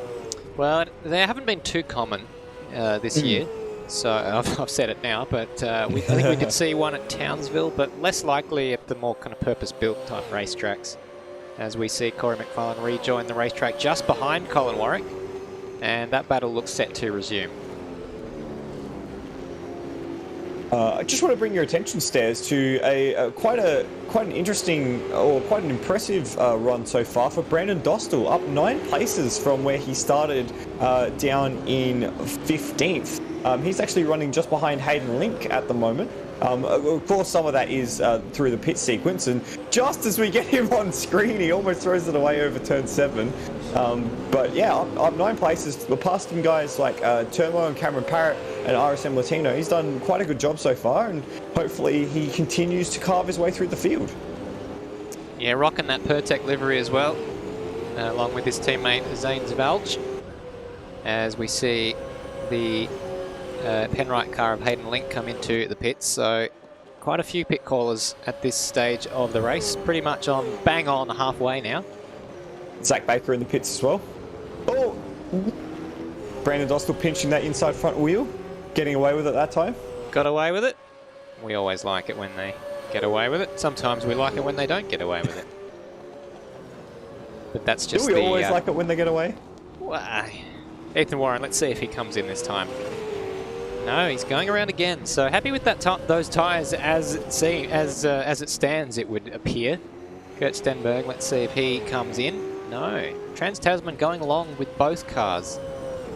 Corey McFarlane elected to come in to have that, I guess, cover off that undercut from Colin Warwick, but it didn't seem to work because he still came out behind him. The interesting thing is, at the moment, Stairs, is that Ethan Warren and Kurt Stenberg aren't losing time to those who have pit. I mean, we've only got one representative lap from Colin Warwick, but even still, as we've got now David Edich in the pits and Brandon Dostal in the pits, even still, Ethan Warren last up around a 108.6, last up around for Colin Warwick a 108.8. So there's not really all that much time lost at the moment for those who are staying out on track. Yeah, so I'm looking at where Ethan is on track, and he's got 3 corners between himself and the next lap car that he has to deal with, which I say lap car, that's Zach Baker, who's actually one of the last cars to pit. So that's a car that's not on the kind of pace that the true back markers are, so he's not going to catch him that quickly, but he is coming in. Is that Ethan Warren that's coming in? Yes, he is our race leader. Yeah. So race leader in, and I'm going to be watching to see whether Kurt comes in. No, Kurt's gone through into the lead of the race. Very interesting. And he's just got to be careful there that Cameron Parrott has actually seen him, and indeed he does. Good job there from Cameron staying out of the way. He was on the inside, but sometimes you think, oh, they've seen me because they're off the racing line, and then they go and take the corner. When you take the corner and 2 cars trying to occupy the same part of the racetrack doesn't necessarily work in that scenario. So in that case, it was all good, like a well-crafted ballet. A dance. A dance, yes. A dance, in fact. Dance, as South Australians so at the moment, it looks like Kurt Stenberg and Termo are the 2 of the top 5 who have yet to pit. We've got then, effectively that means that Ethan Warren is in the lead of the race, and we expect Kurt to drop out between Ethan and Colin Warwick. So Ethan waiting that long to take his pit stop meant that he's actually built enough of a gap so that he's come out still in 2nd place. So he doesn't have to deal with... He's waited for basically the people behind him to pit, and Termo, the closest car that hasn't pitted, is behind him by 3 seconds. That's just very smart strategy. Just sort of give yourself the best opportunity to not have to deal with other cars. Because who wants to deal with other cars, honestly? I mean, yeah. Quite honestly. We wait to see with bated breath when Kurt Stenberg pulls the trigger on his pit stop, and then when we do get an opportunity, we'll like to see whether Corey McFarlane is making any dent on the gap ahead of him by Colin Warwick, because it's still close. It's under a second or so, and now that they've been out there for a couple of laps, so far it does look like Colin only marginally has the advantage, only to the tune of a couple of tenths, but just looking at the screen for the last few moments, I think Corey has come alive with those tyres. And this is going to be very interesting. Kurt Stenberg comes in now, and I reckon he had to come in now because his lap times the last few laps, 9.4, 9.1, are slower and by a great stretch to those who we've got on screen now. Corey McFarlane and Colin Warwick were setting 8.1s and 8.3s. So this is important here. Stenberg may have hung himself out to dry, maybe just a little too long. Will have fresher tyres though, but no, he didn't have a huge gap before the pit stops, so this will be very interesting to see. Stenberg's on the move. Yeah, I think he's safe. I think he's quite easily safe actually, because these 2 are only just coming onto the main straight now. Oh, actually... And he's got to get up to speed. He's got to get up to speed, Stairs. It's going to be very close as they come into turn 1. Colin Warwick goes to the inside. Caleb McFarlane goes to the inside as well. They're going to go 3 wide into turn 1, and Stenberg tries to shut the door. He's going to be on the inside for turn 2, but they're very, very close now in this little section of track. McFarlane gets hung out to dry. Stenberg slots in between McFarlane and Warwick. I think you'll be safe, I said. What an idiot I am. Anyway, it wasn't safe at all. I forgot to turn my Steam notifications off. So, g'day Bagsy, playing Dota 2 there. Howdy, Bagsy. So, there you go. Colin Warwick's played an absolute blinder from a strategic point of view, but as I mentioned earlier, Kurt will have the fresher tyres, and it looks like they're almost up to temperature, as he's almost pushing Colin off the track and going off in sympathy almost, the lap traffic there. We've had a few little moments through the field as well, just while we've been watching this battle, Stairs.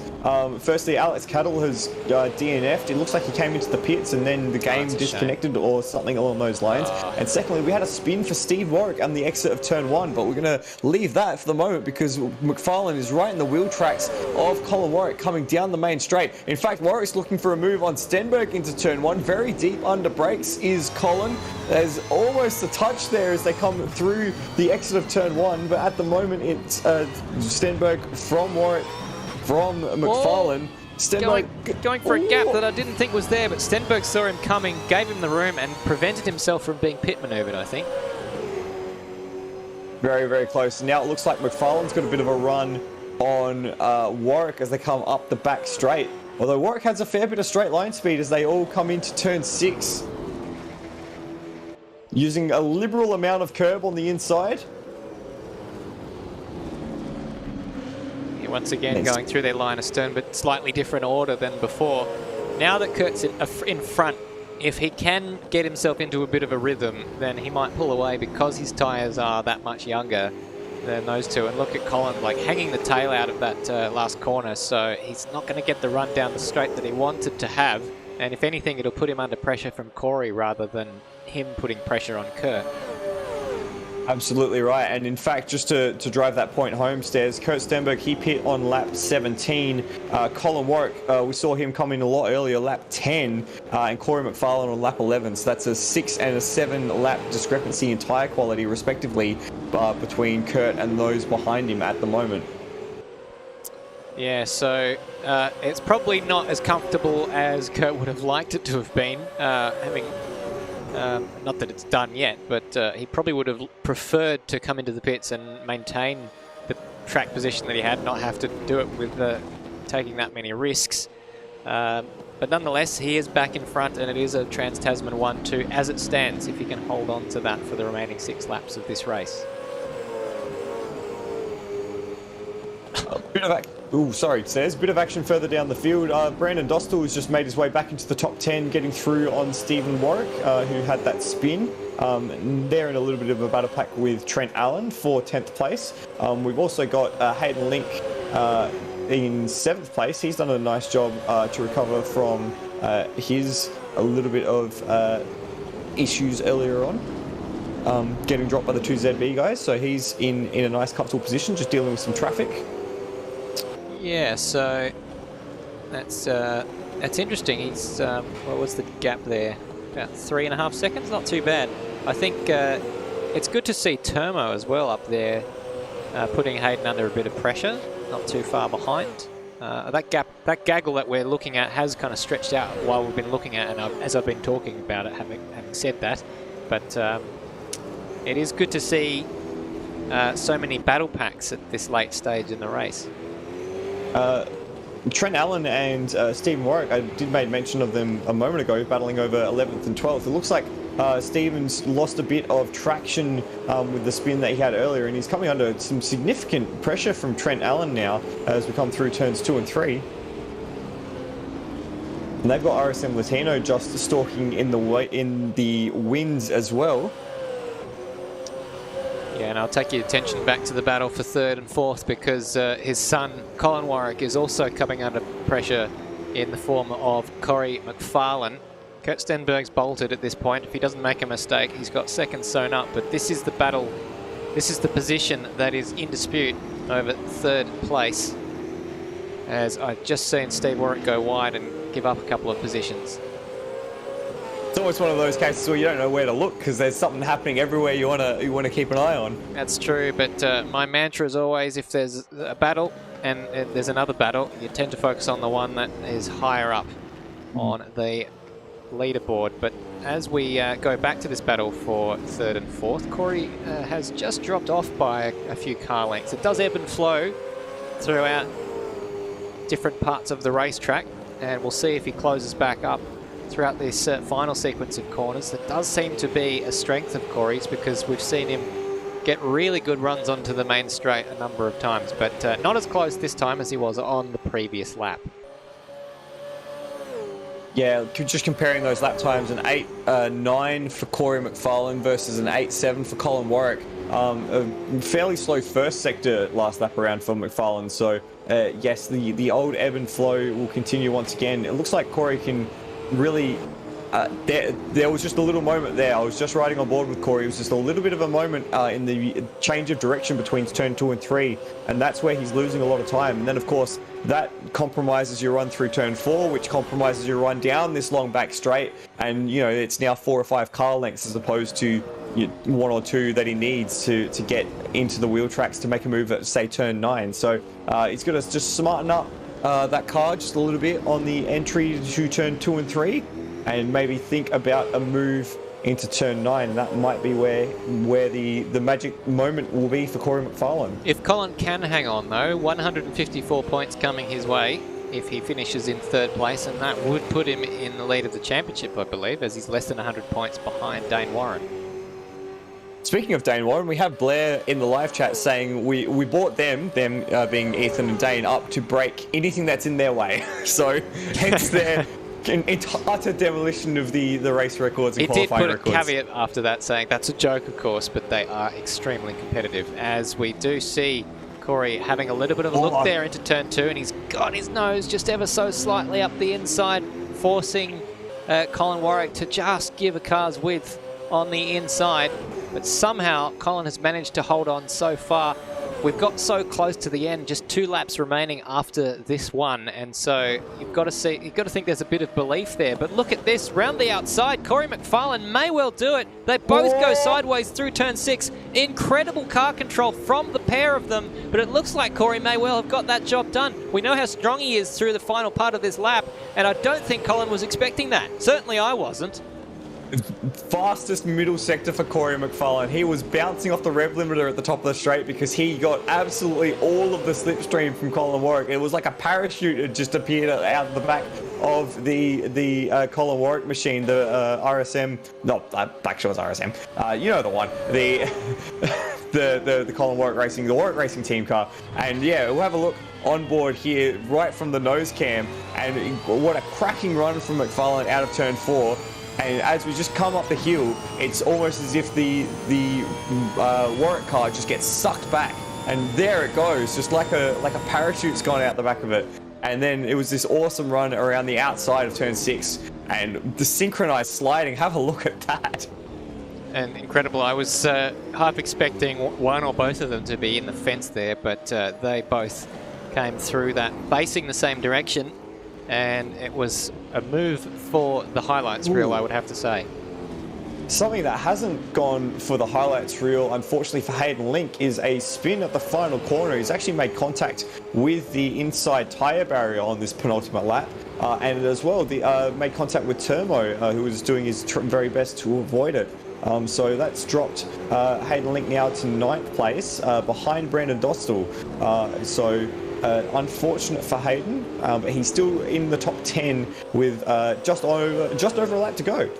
Yeah, unusual spot to have an incident. We're just going to catch a replay of it here, and yeah, just a little bit wide, and bang, wrong time, wrong place for the monster car there as well. As we've just got a few corners left now between Ethan Warren and the end of this race. It's been a pretty masterful drive from the very start. The only thing that didn't go his way was he didn't quite get as good a launch as Kurt Stenberg, but by turn 4 he was back in the lead, and he's just got a few corners remaining between himself and the second victory of the year for Ethan Warren. And a race winner. Masterfully done, and it looks like Kurt Stenberg is going to make it a 1-2 because he's coming around the final corner as we speak. And Trans-Tasman, an absolutely massive haul of points to further cement their incredibly strong position in the team's championship, I should say. Corey McFarlane, after a absolutely brilliant passing manoeuvre on Colin Warwick, will take third place, that final spot on the podium. And Colin Warwick's, I believe, 145 points for fourth place. Still enough to jump ahead into the lead of the championship ahead of Dane Warren as it stands. All of these pending official, making the results official, all that sort of stuff. But a good job there from Colin Warwick, regardless of losing that spot. Zach Baker and David Nedovich, 5th and 6th, which is also a good haul of points for those ZB team drivers. And then when we had Termo in 7th, Hayden Link is just going to come ahead of Brandon Dostal. Not much in it. In the end, a 10th of a second separates Brandon Dostal and Hayden Link across the line. That was excellent. And then we had Trent Allen rounding out the top 10, Floody. Yeah, RSM Latino, Steve Warwick, Ryan Smith, Acclaim Bite, Dodger, Zane Zavalj, Stenny, and Cameron Parrott, the rest of your finishers. Alex Cattle had that moment into the pits where it looked like his game just disconnected, and Kai Jones had that moment into the pits where it looked like his tyres disconnected. So that is the 20-car field. Just a quick note, I went back and while you were going through the first half of the field stairs and had a look at the last lap for Corey McFarlane and Colin Warwick. We missed it, but both of them had a massive moment at turn 6, again sliding sideways, and both of them almost ran into the grass at turn 9 as a consequence. So it was very lucky for both of them in the end that they didn't end up dropping further down the order because of a mistake that they made under significant pressure racing each other. So cracking battles all the way through to the end of this first race of this evening, Stairs. So some great driving at turn 6 on two laps. As a result, as a result of trying to hang on to that position for Corey McFarlane. I'm trying to see if I can find a replay of that moment. I think I can see if we've got enough time left in the server. This is the moment you're referring to, I believe. Yeah, both well wide, well over the curb, and then trying not to lock a brake on the entry there. And I think Colin Warwick just using a bit of grass to try and get the car turned there. A lot going on in a very short space of time. I watched that from onboard, and the wheel work from Colin Warwick was all over the place. Yeah, well, that was the final. That was kind of the final opportunity for Colin Warwick, and well, he didn't die wondering. But fourth place, still good points, as I mentioned before, takes the lead of the championship with that for the time being, with the absence of Dane Warren tonight. So E-Series turning out to be an excellent thing for Colin Warwick. If he may well have a chance of snatching the championship, although still quite a number of rounds left. And Dane has been very dominant throughout the series so far in the races that he's been. Only missed one round before tonight, and so it's amazing how much missing a round does affect your overall score. But of course we do drop our worst round before Bathurst, and so that will have an impact as well on the points. And I guess dropping a big fat 0 is not too bad in the end. Yes, but he'll have to keep one of those zeros, having dropped two. That's true. Having had 2 0 rounds, or 2 did not start rounds, so that will certainly have an impact. And also, Colin Warwick is the defending Bathurst champion 2 times in a row, and teamed up with Ethan Warren, I believe. I mean, why break up a winning team? I believe they'll be together a second for a going for the three-peat in October. So let's see whether they do that, because that would certainly put the championship in not more than just a half chance of grasp for Colin Warwick.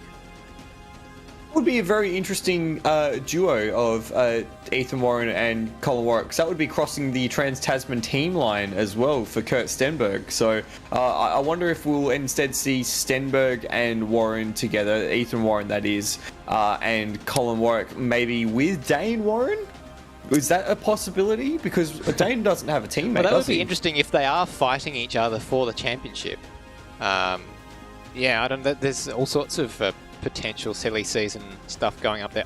As far as I'm aware, I believe it will be Ethan and Colin this year, but that certainly is an interesting prospect. If Dane and Colin were to race together in the championship, that's not an opportunity in the Bathurst, I should say. That's not an opportunity for either of them to score points on one another in the championship, because they're both hitching their wagons to the same truck, so to speak. Yeah, it'll be very, very interesting to see what happens there. Of course, if you are watching and you are interested in taking part in the ASC Bathurst 1000, Stairs, how would you take part in the ASC Bathurst 1000? Well, if you jump onto the Automobilista Supercars Championship Facebook page, you can find out information. You can message the admins and they will give you the info. That's Kurt and Colin, who can put you in touch, or give you the details for the Discord where you can sign up. And that's where we deal with all of the liveries and downloads that you need to be involved in the series. And it's all comers welcome, more or less, in this. So if you've got a passing interest in this, then why not, reach out and see if you can get involved, because it's very worthwhile, and especially with still the following round to go, and I believe there's another Super 2 round as well. Between now and the Bathurst 1000, there's a chance to get some practice in as well with some of your potentially fellow competitors for that race. We've got Kurt Stenberg in the live chat saying that Dane asked way too much money to be a co-driver, and Kurt reckons he's going to co-drive with a pineapple. Oh yeah, that'd be a bit prickly. But anyway, well, Kurt drove with Corey McFarlane last year, and yes, they did have, I think there were some technical issues, but they did do a decent job, finishing second. If memory serves me correctly, that was second. Yes. So, which was with Kurt having to drive more than 100 laps of it, I believe, because they couldn't do more than one driver change, and Corey had to jump out early enough that Kurt had to do most of the race. So I think they'll be hoping for a smoother strategic approach to it last year. Not to say that Ethan and Colin didn't have it all their own way. Ethan was reinstalling the game the morning of the race itself. While the race was on, yes. While the race was on, while Colin was doing the first stint, and then they got involved in an incident with a back marker in the early laps as well, and had to kind of make their way through. So there was all sorts of stuff going on. Thomas McMillan and Luke Rosella were the pre-race favourites. It was an incredible qualifying time, but they kind of, the brightest stars burn quickly. Is that the phrase? The flame that burns twice as bright burns half as long. That's right. Well, that's certainly what happened in the case of Luke Rosella and Thomas McMillan, and yeah. And they were extremely well positioned. But I remember on a safety car restart, McMillan put it in the wall at McPhillamy. No, not McPhillamy, at Reed Park. And then later on, I think it was even that same stint when they were in, again, a race-winning position. They had the 1 frame per second glitch, or something was happening on Thomas's end. We were watching him on stream as it was happening, and it seemed like they were lagging out, and they managed to just get it into the pits and do an enforced driver change that completely ruined their strategy. And then that was all she wrote. Yeah, and they were claiming that they had engine damage, and we were informed that that could not have possibly been the case by Colin Warwick, who built it, or who was at least has a pretty significant part in that side of things. To be fair, I have heard that from my mechanic before, and they have been wrong. Yeah, so, I suppose there may be a psychological effect to that. You think, oh, it feels like it's down on power because X, Y, and Z, and that... it's from the other side of the fence, it just sounds like excuses. But nonetheless, it was a dramatic storyline in last year's Bathurst 1000, and these sorts of things punctuate every year with the Bathurst 1000. There's always someone whose way it doesn't go. I remember back in 2019, the first time that we had this race, and I think that the unsung heroes of that race were the ZB guys in Zach Baker and David Nenadic. Zach Baker, who still holds the ASC Bathurst lap record for in-race. And they had the pace at one stage to win that race, but just the strategy didn't fall their way, and it went the way of Jake Maloney and Kurt Stenberg. That's going very deep into the archive stairs. That's right. But you know, these races almost always are decided in the final stint. So absolutely, you got to buy your tickets for the last hour, as we say. Yeah. So it's interesting to see that does play out like that in our simulated version of the real life thing. Absolutely. Can't wait to do more talking stories about Bathurst a bit later on, but we do have qualifying session now, Stairs, for race 2 this evening. I've got the wrong graphic up. Here I've completely forgotten this is qualifying. So here's, well, you know, we know the racetrack. Let's kind of fast forward through that and take you back to on-track action. No laps yet, aside from Corey McFarlane setting the benchmark of a 108.188 so far. So you haven't missed anything. We were just waffling on, and I was very happy to waffle on, but yes, there is actually a qualifying session. Kurt Stenberg goes to the top, an 8.7, sorry, a 7.8. At least we were waffling on. Much more impressive. We were waffling on something that was vaguely on topic because we were still talking about this series. Matt Bird and I have gone through entire qualifying sessions talking about completely unrelated rubbish before, so there you go. Ethan Warren's just about to cross the line on his lap and goes 7.3, so not quite the outright pace he had in qualifying 1, but remember, the track has been scrubbed with the reset of the session, so a very impressive lap and for Ethan Warren. Less than a tenth off as well, so, you know, we are being ever so slightly harsh on him compared to his 7.264 that he set in the qualifying for the first race tonight. And keep in mind as well that the 7.3 that he's just set would have been good enough for pole in the previous session as well, and would have beaten the old lap record that existed before tonight. Corey McFarlane goes into second place with an 7.832, just ahead of Kurt Stenberg's 7.837. So very tight for second place at the moment. Yes, and Colin Warwick down there in fourth place. Let's see, he's a few seconds into his next lap, 15 or so. And let's see if he can improve on fourth place. But that's where he started race number 1 and where he finished race number 1, although he spent quite a bit of time in third place before that happened. You know, on paper, it doesn't look like it was that interesting from if you look at qualifying and then the race, but we did have some swappings of position. Kurt Stenberg pitting and then having to make his way through. Ooh. Oh, that's a track cut for Colin Warwick. just a minor one there through the grass run off at turn 6. Let's see whether Ethan can improve. He's on a lap because we know that Colin's not going to improve on the lap that he's on. He's up by 43 milliseconds is Ethan Warren. That is still an improvement as he comes up the back straight.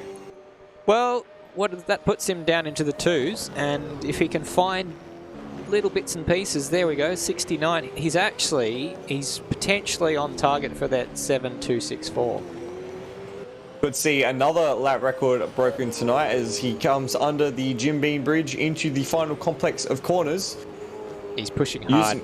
Was that too much curb? We'll find out. Yes, I was going to say just that. In fact, he's coming into the pits. I'm guessing that was a track cut. Must have got a track cut then. So he'll stay on a 7.339. I mean, it's not really a question of whether he'll be on pole or just, you know, how much he'll be on pole by.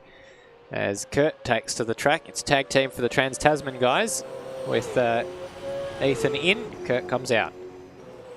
Have a look, Stairs, just quickly at the gaps between 5th, 6th and 7th. The ZB spread with a Turmo sandwich at the moment. How did Turmo find his way into that?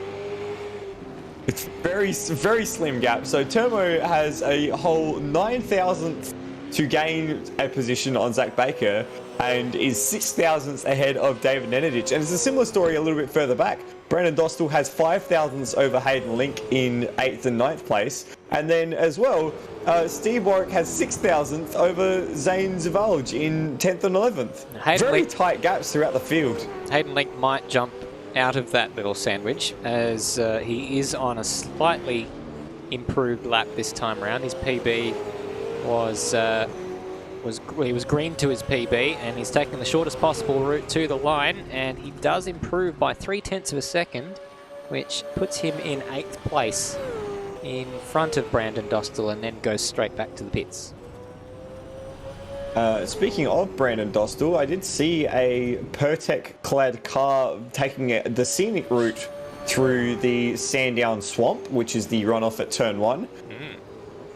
Thankfully for all of these drivers, the AMS is incapable of rendering the sheer amount of liquid that falls on the Sandown circuit, as Kurt Stenberg takes very liberal use of the curve at Turn 2 and 3 and manages to sneak out the other side. How is Kurt Stenberg's lap in comparisons? It's no good. He's down by 10th on his own PB, and that equates to 3/10 on Ethan Warren's best. And he's given up on this lap. I think now he's just weaving back and forth, get a bit of heat in his tyres and prepare for the next lap, I should think. Yeah, it wasn't an ideal run through that first chicane there for Kurt Stenberg, so he'll have to do it the hard way, go again. Ethan is on just the coming from the line. Well, I said Ethan was on the improve. He was green, but now he's doing the same weaving that Kurt's doing. So I don't know if that's a Trans-Tasman team strategy, but he is, despite that weaving, still up by 69 milliseconds. It's like a repeat of the previous one, and once again he gives up on that lap. That's very peculiar. So Colin Warwick didn't improve on his time, or at least he didn't improve his position. Still 4th. But he's up this time around to Sector 1 by 28 milliseconds, so still room for Colin to improve. Turmo jumps up ahead of the two ZB cars. He's now into 5th place. Got himself out of that sandwich. He's now no longer a sandwich. So now it's just 2 pieces of bread with nothing in between them, just, you know, an Amish lunch.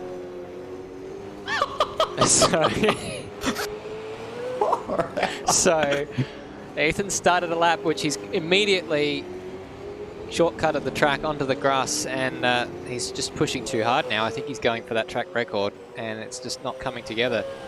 That might have been what he did on the previous lap, because it is still giving him a split time there of a split time, but not a sector time on live races. So he's not been given that first sector because it was blatantly off the track, although through the grass, but apparently faster. Oh, I was just watching Zach Baker. Sorry, he ran a little wide at turn 11 and then caught the curb on the inside and almost flipped it onto his roof. So very lucky to escape with that one, Zach Baker. We've got a few, everyone's starting their last rolls of the dice just now. Yeah, so can Kurt do anything about Corey? Because Corey's in second as it stands, which is ruining the Trans-Tasman 1-2 that we saw potentially in the offing. Well, we did see it in the first race, but in the second race, it's undecided whether that will occur because Corey McFarlane is spoiling the party.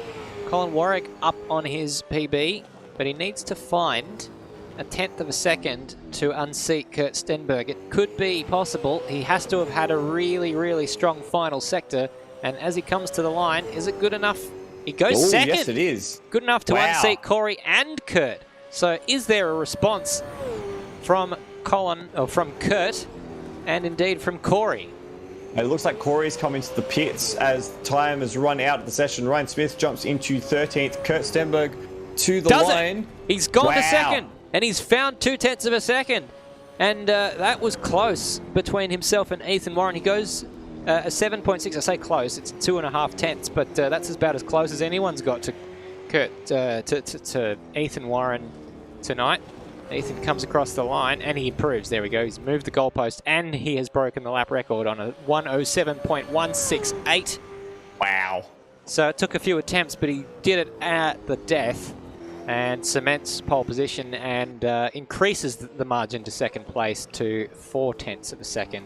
But it will be a Trans-Tasman front row once again for race 2. And that completes the session. I think Colin Warwick was the first to cross the line to finish his lap as the expiration of the time. So he's not got an answer. So yeah, as you said, it will be Kurt and Ethan on the front row. But this time, Colin Warwick from Corey McFarlane on row 2. So a bit of a swap around in the second row of the grid. And a few stories down the field as well. Turmo ended up beating both of the ZB cars. Hayden Link managed to get the better of Brandon Dostal. Steve Warwick got the better of Trent Allen. And then Zane Zavaj, Ryan Smith, RSM Latino, Acclaim Bite, Dodger, and Stenny completing the 17-car grid for the second race of this evening. ripper qualifying session once we remembered that's what it was that we were watching.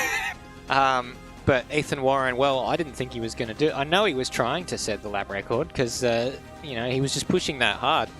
And in the end, he did do it. He didn't need to because the efforts of his fellow competitors fell short. But it was a good job from Kurt Stenberg at his last attempt to jump up ahead of both Colin Warwick and Corey McFarlane. Corey McFarlane, who was sitting second with seconds to go, ended up finding himself in fourth with Colin Warwick putting in that great lap towards the end. So it all kind of built to a crescendo the way a good qualifying session should. And a good short qualifying session as well. 10 minutes. They're quick fire things, aren't they? They are indeed. So we've got track action in the form of a warm-up session once again. So we'll bring you the pictures from the racetrack live as the cars come out onto the racetrack. Potentially a chance once again to do their practice starts, but it could be said that with a shorter race, just the 10 laps in this one, that the start is ever more critical as a result, and so those practice starts have never been more important. Have we got a CPS in this race as well, Stairs? We do, and so just the one CPS in both races this time. So one CPS, and I believe there was a bit of a typo in the pre-race notes. It says the pit window for this 10-lap race is between laps 1 and 23, which I believe was the case for race 1. So you're meant to have your pit stop completed prior to 2 laps before the end of the race. So I suppose if we were to do the maths on that, that would make it 1 and 8 that you must pit between, assuming they are following a similar set of guidelines for this second race as to the first race. But that is merely my guess. I'm going to pit on lap 22 on this 10-lap race. I've got to turn my Steam things off. So Goofball Antics is currently playing Rocket League, just in case you at home were wondering. Let's turn that off. It's just... I'm laughing with you, Stairs, I promise. Because I've done that. The reason I'm laughing with you is because I've 100% done that like 4 or 5 times before. And I've been in the middle of a stream when all of a sudden like all of my friends have jumped into Apex together and then have sent me requests saying, come play Apex. And I'm like, guys, I'm literally broadcasting right now. Yeah, so at least I don't have that because I notoriously don't answer messages on Steam or Discord or whatever. And that's because I don't use them very often. But anyway, that's if you have sent me a message on either of those platforms and I haven't got back to you, it's not because I'm ignoring you, it's just that I haven't noticed it. And maybe one day I will get back to you. He's not ignoring you, he's just ignoring everyone. Exactly. It's if it's everyone, then it's no one.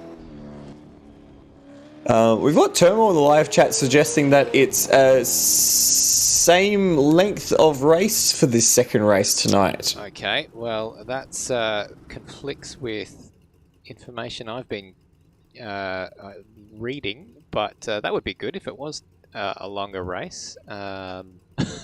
Just trying to find the event info that I...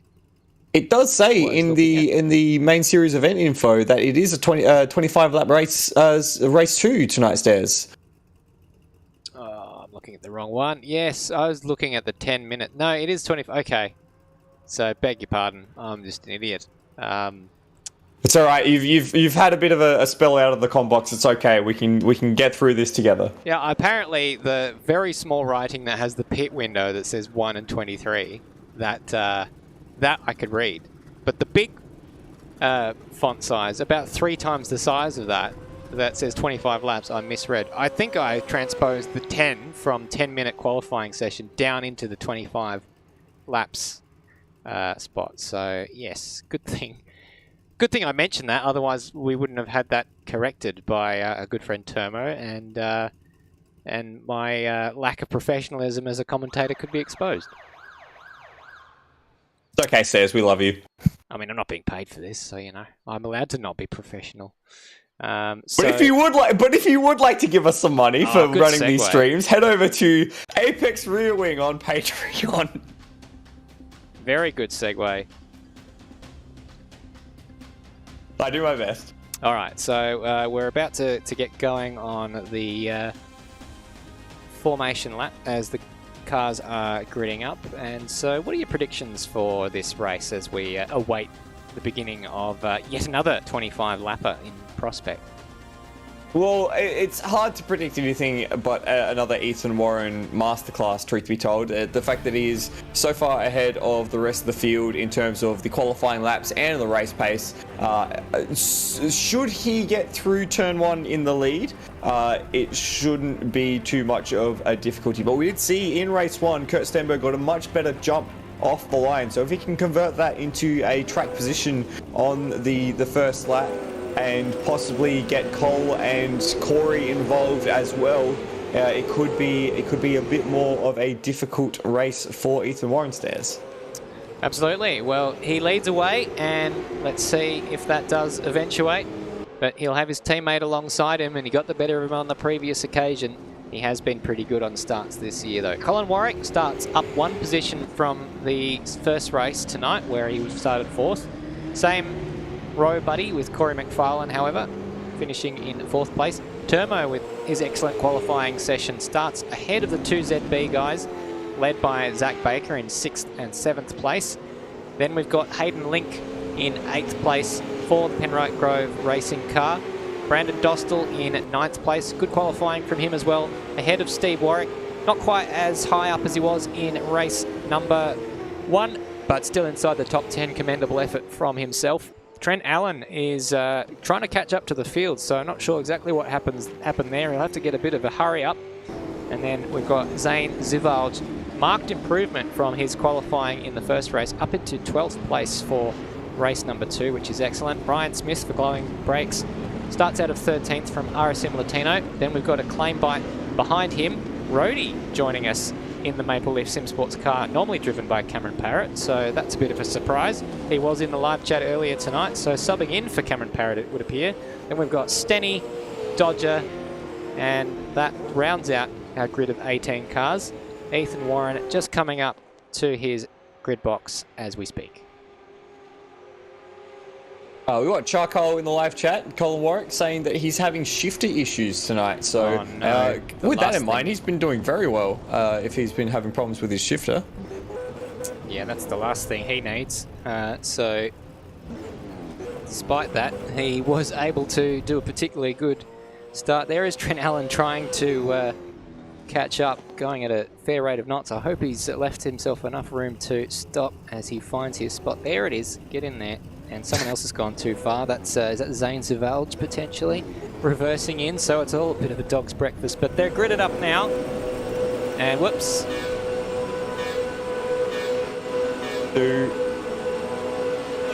And lights are off, and we've got to drive through immediately for Stenny, but it's another great launch from Kurt Stenberg off the line. He's got the high road on Ethan Warren, pushes them all the way to the inside. He's going to go over the inside curve. They almost make contact, but it is Kurt Stenberg who gets the lead through the first corner, and Ethan Warren has to slot back into 2nd place. We had a spinner at the back for Colin Warwick in 3rd place, trying to hold off Corey McFarlane. And they managed to sneak through, but this time it is Kurt who leads us up the back straight, and Ethan is right in the wheel tracks. We saw this time in the first race, Ethan was already 5, 6, 7 car lengths down the road. This time they make contact on the back straight. It's now into turn 6. Hold on. And Kurt sneaks through. Are they going to get through to the end of the lap? They might just get through. There's a bit more contact between the Tasman teammates. Yeah, there's a contact between Turbo and one of the ZB cars further back as well. Now, going for the defensive line already, Kurt Stenberg. Door-to-door action. This is getting heated, much more so than we saw in the first race, because Ethan didn't manage to get the job done before turn 4. He's managed to muscle his way through there, but I don't think Kurt will be too happy with the way that went down.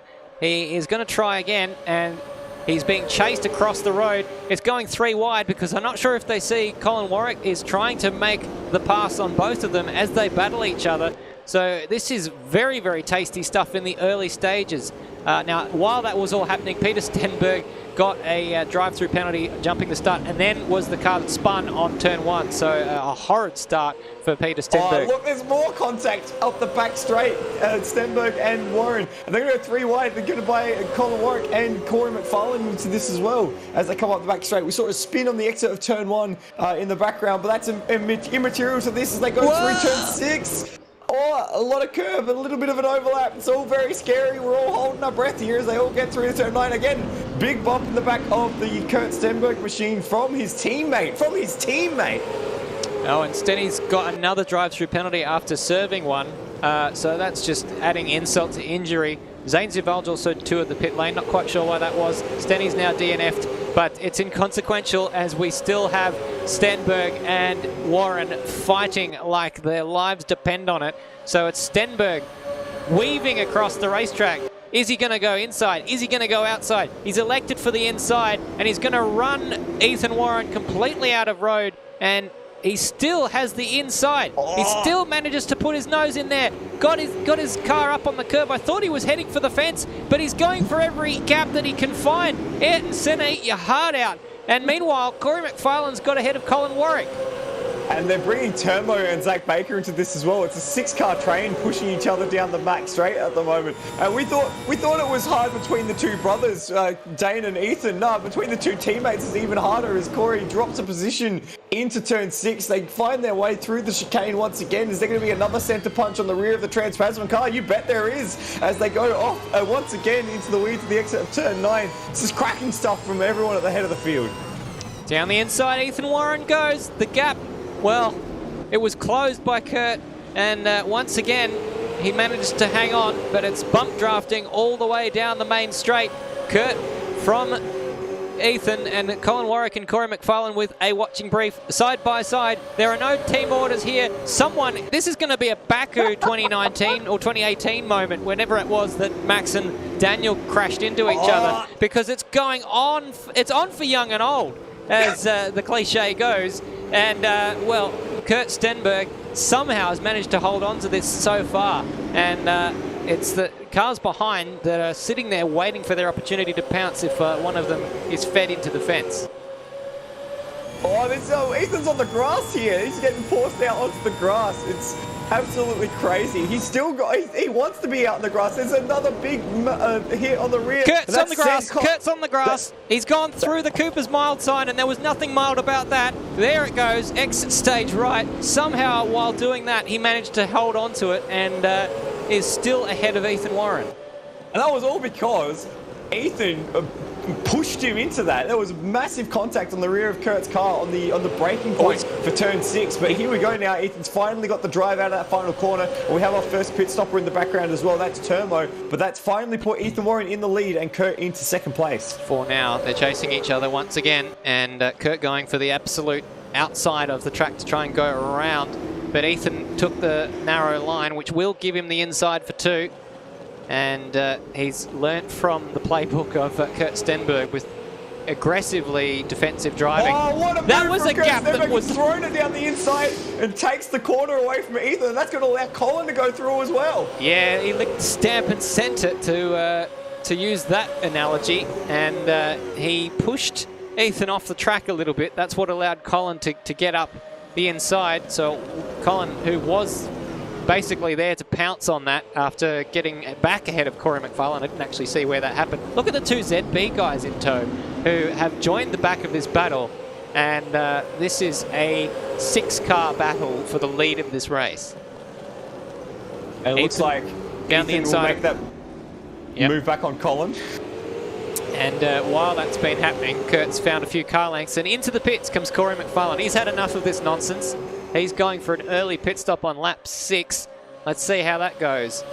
So in this time, electing first to make his pit stop instead of waiting longer like he did last time against Colin Warwick. So Kurt Stenberg holds the lead of the race here with Ethan Warren. Just a lap ago, Kurt made that audacious move at this very corner. There's contact again between the 2 Trans-Tasman cars. Yep. There's more, I was going to say there's more Trans-Tasman paint than there is Trans-Tasman paint, but that doesn't really make sense when they're in the same team. So teammates shouldn't be making contact with each other. Colin Warwick's in a sandwich, but it's like sandwich with 2 pieces of bread on the top and then 2 pieces of other kinds of bread on the bottom. There was contact between Kurt and Ethan again on the run into turn 6. Ethan had to take the grass on the inside as Kurt almost took the grass on the outside. I think we need to explain when there isn't contact, because they're basically hitting each other on every single corner. Ethan is not very happy with Kurt right now, and he's making it known by hitting him at every single opportunity. Some very aggressive Morse code on the rear of that Kurt Stenberg car as they drag themselves back down the main straight once again. Colin Warwick's trying to look for a way through as he's got the double toe. He's going to go to the outside of Stenberg. Well, Ethan's got himself in a good position here. He's got the inside line, and he's not going to make the move because Kurt's driven around the outside. He's done a good job there, but he doesn't want to leave the inside open because he knows that the moment the slightest hint of a gap is there, that Ethan's going to go through it. But he's taken too much speed in there, and he's lost out on the exit to Kurt. And potentially to Colin. Lose out to Colin, yeah. So it's a matter of trying to finagle this move in a way that somehow keeps the position here, because that's now 3 times that Ethan has gone long after making that move. He's got the over-under put on him on each occasion. So while they've been doing this, they're all in the 109s, and remember their qualifying times and fastest laps of the race were down in the 107s. So they're 2 seconds a lap off their ultimate pace by fighting and driving this way. So I think Corey McFarlane has done an absolutely stellar move from a strategic point of view in coming in early and getting out of this nonsense, and so too Colin Warwick. And to drive that point home, Stairs, Corey McFarlane set purple final sector last lap around on his outlap, so he's already got the hammer down, searching for a way to undercut this entire group. So I would watch where Colin Warwick comes out relative to we were just talking about it, Corey McFarlane. Corey McFarlane. That'll be very interesting indeed. It looks like, the ZB David Nedish, she's almost gone around at turn 4. And I was about to say, it looked like the ZB cars did a tactical swap because Zach Baker pulled off to the right-hand side and allowed David Nedish to go around the outside. But now that's all immaterial because Nedish threw away that entire gap. That's a strange thing to do because Zach Baker has been the faster of the two. And look at this, Corey McFarlane has got the move done on Colin Warwick, but I actually thought he would have had a bigger gap than that. Considering the pace that they were running in that leading group, which was 2 seconds off. Now that these guys have... The thing is, now that they've dropped out of that group, the pace of the leading 2 will probably speed up because it's just themselves that they're worrying about and not their, the 4 cars behind them. As well, just to finish off that point on as Ethan Warren sets the new fastest lap of the race, and 8.2, which kind of shows how far the pace... Sorry, I keep cutting you off there, but now that he had a bit of clear track to catch up to Kurt, he's able to pull out that pace. Termo, who was in between the ZB cars and Colin and Corey, is also just immediately behind Colin now as well. So I wouldn't normally expect Termo to be that close after the pit stops. Not anything against Termo's tremendous skill, but he has certainly gained a little bit by getting out of that traffic. Speaking of traffic, there's a bit for the leaders as they come into turn 6 side by side. Kurt Stenberg on the inside runs Ethan out of room. He has to take to the grass. Surely he can't be allowed to keep that. As Kurt... It's happened before. I'm not happy with that. But yes, he did get pushed by Ethan when Kurt did it. So, yeah. They're giving as good as they get in both counts, I'd say. But all's fair in love and war, and also ASC apparently. And Ethan's back in front, so let's see what happens. Because before, in the first race, he did have the pace once. He broke clear, and he does have a 0.3 of a second advantage. If Kurt's not able to strike back now while the iron's hot, then he might find himself losing out in this battle. I still think that deserves some sort of review, and if this was a real race, I'd expect that to be a redress. But you know, I'm not sure. Yeah, but then if you're saying that, then you also think that if you, well, you're talking about Ethan, aren't you? Ethan holding onto the position by going onto the grass at turn 6, but then Kurt did the exact same thing. Yes, but a few laps ago. Ethan was doing that in an offensive maneuver to try and pass, whereas Kurt was pushed out there with contact to the rear. So I think in this situation, there has been a material gain by Ethan in exceeding the track limits. Yeah, but I also think that he was pushing harder because Kurt was pushing harder, so they're kind of both giving as good as they get. But Kurt stayed on the track. Kurt stayed on the track. Yeah, but not on the previous occasion when they did it. I mean, Yeah, I'm just playing devil's advocate. He got drilled by Ethan. That's true. But I mean, you know, they were fighting each other tooth and nail the whole way through. So this is true. But yeah. So what do you want? You want Ethan to pull over and let Kurt back through? Yes. I think do. we all want that anyway, because we want to see this battle rage on, don't we? You've seen through my play. Just one or two things to cover off as Corey McFarlane sets the fastest lap of the race now, an 8.2. We saw in the background of the second lap a blue car streaming off into the distance. That was Zane Zavarch. Oh, Ethan's just completely outbraked himself at turn 9. He hasn't actually lost position, but it looked like a bigger incident, like it was going to be more consequential than it was. So, as you were. So Zane Zavarch was tagged into a spin at the first corner of the second lap, as we've got Ethan Warren into the pits now on lap 11. So that's why he dropped down the order and dropped behind the pack. We've also had pit stops for Ryan Smith and I think as well Zane Zavarch. Look at that. As we were talking about him. So a few things there. We've had Steny DNF after his double pit lane penalty. We did cover that one off. And now we've got Zach Baker in the pits as well. So a bit happening. It's all been happening here in the first half of this race. So Ethan Warren making his way to the pit exit. Corey McFarlane coming down the pit straight and has got the move done on Ethan Warren. Wow.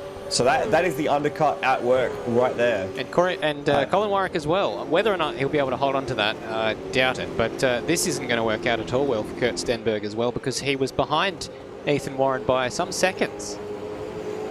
So now the question is, can Kurt, with a bit of clean air, get some sort of rhythm going and get into some sort of pace? So last lap around for Kurt Stenberg, it was a 9.8, and versus the likes of Corey McFarlane, 8.7, Colin Warwick, and 8.4. So that's a significant loss in relative pace. Whether or not Kurt can find something now that he's got a bit of clean air around him is a different story. But you know, based on where Ethan's come out, we might see Kurt drop in even behind Turmo, which wouldn't be good for him. So I think you're right. Kurt probably probably needs to just keep circulating until he has got enough of a gap that he doesn't have to deal with all of that traffic. We've got David Nenadic in the pits as well. Oh, no. On lap 13. Now it's interesting to me because Zach Baker came in the lap prior, and we saw them do a little bit of a swap around. I don't know why they did that, honestly, to be honest. But anyway, they are still David Nenadic leading and Zach Baker behind, although not by much. Oh, they tagged each other. That's not good, fellas. What's in the water at Sandown? This is one of their best rounds for points in a long time, so they don't want to ruin that. But anyway, David Nenadic leads Zach Baker in what is currently 8th and 9th place. But what do we reckon? Net 5th and 6th? Net 5th and 6th. Are they ahead of Turmo? They are not ahead of Turmo, so it'll be net 6th and 7th. So how did? Oh, yeah, that's right. Turmo qualified ahead of them. But yes. But they were in front of Turmo before when that battle was going on earlier. So no, they lost out. Turmo was the first to pit out of that group. He pit on lap 5. He jumped out of that. So he's actually maintained a good pace. We'd forgotten about that, hadn't we? And in fact, getting out of that nonsense, that battle that was 2 seconds off the pace, worked out very well for Turmo. Now Ethan's got ahead of Colin Warwick. We didn't see that, so we'll try and catch a replay. And that was the fastest lap I just saw from Ethan Warren while he was doing that. A 7.8. So let's look at the last lap time around. Corey McFarlane an 8.4. Kurt Stenberg a 9.1. So still losing time is Kurt Stenberg. So chasing across the track, taking the outside line, and Colin electing not to battle that one too hard. So Colin playing the long game here. And we've got Kurt Stenberg in the pits now, so that's lap 14 for Stenberg. So not quite as long as he did as he ran last time, where he came in on lap 17, but still quite an advantage over particularly Corey McFarlane, who pit on lap 6. So Ben Rhodes currently in 6th place. The Rhodium redemption is real. Whoops, oh, sorry, I'm cutting away as the ZB guys are having a bit of a battle, but Kurt Stenberg is on the move. I've got eyes on him to see where it is that he rejoins, and he's going to be behind Colin Warwick and ahead of Termo. And we might have a pass on for the lead here as well, as Ethan Warren goes down the inside of Corey McFarlane at turn 1.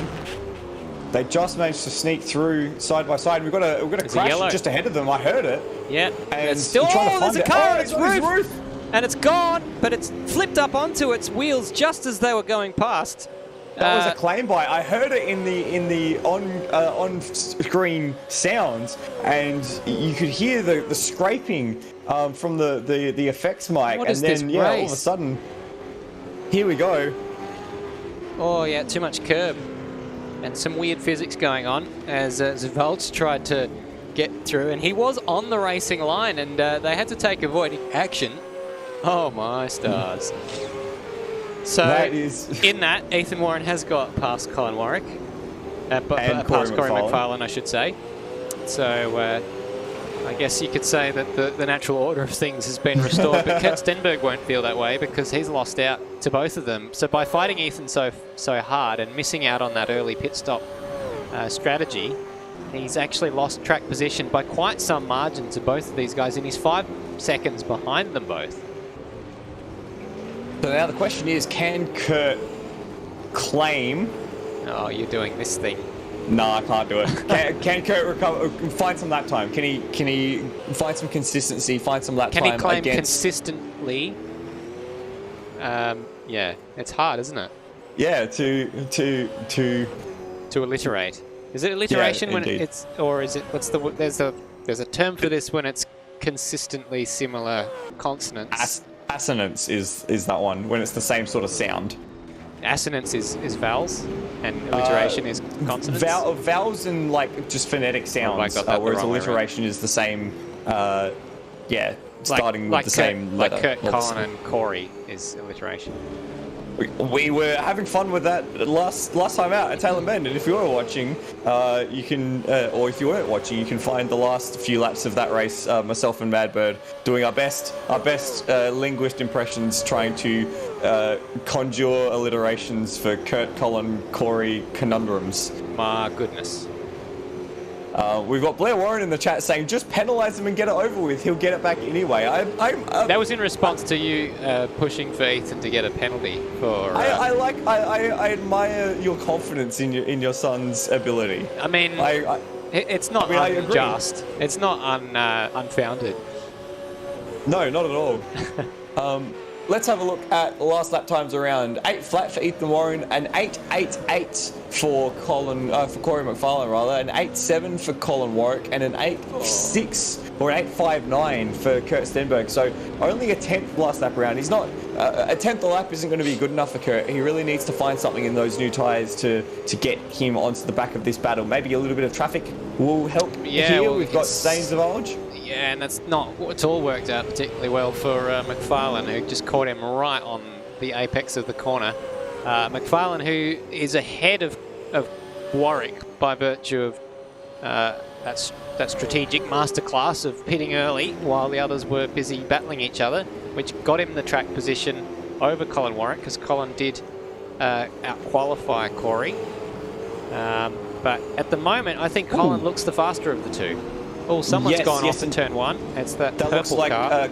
That was Ryan Smith, it looks like, who's gone straight into the barriers at the straight on at turn 1, and in fact he's given that away, so he's gone into the garage, unfortunately for Ryan Smith. It's a strange looking incident.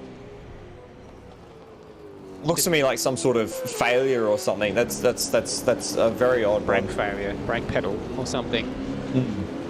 We did. Now here's an opportunity for Colin, because we've got some traffic. He's having shifter issues. Speaking of technical issues, apparently. Cole, yeah, exactly.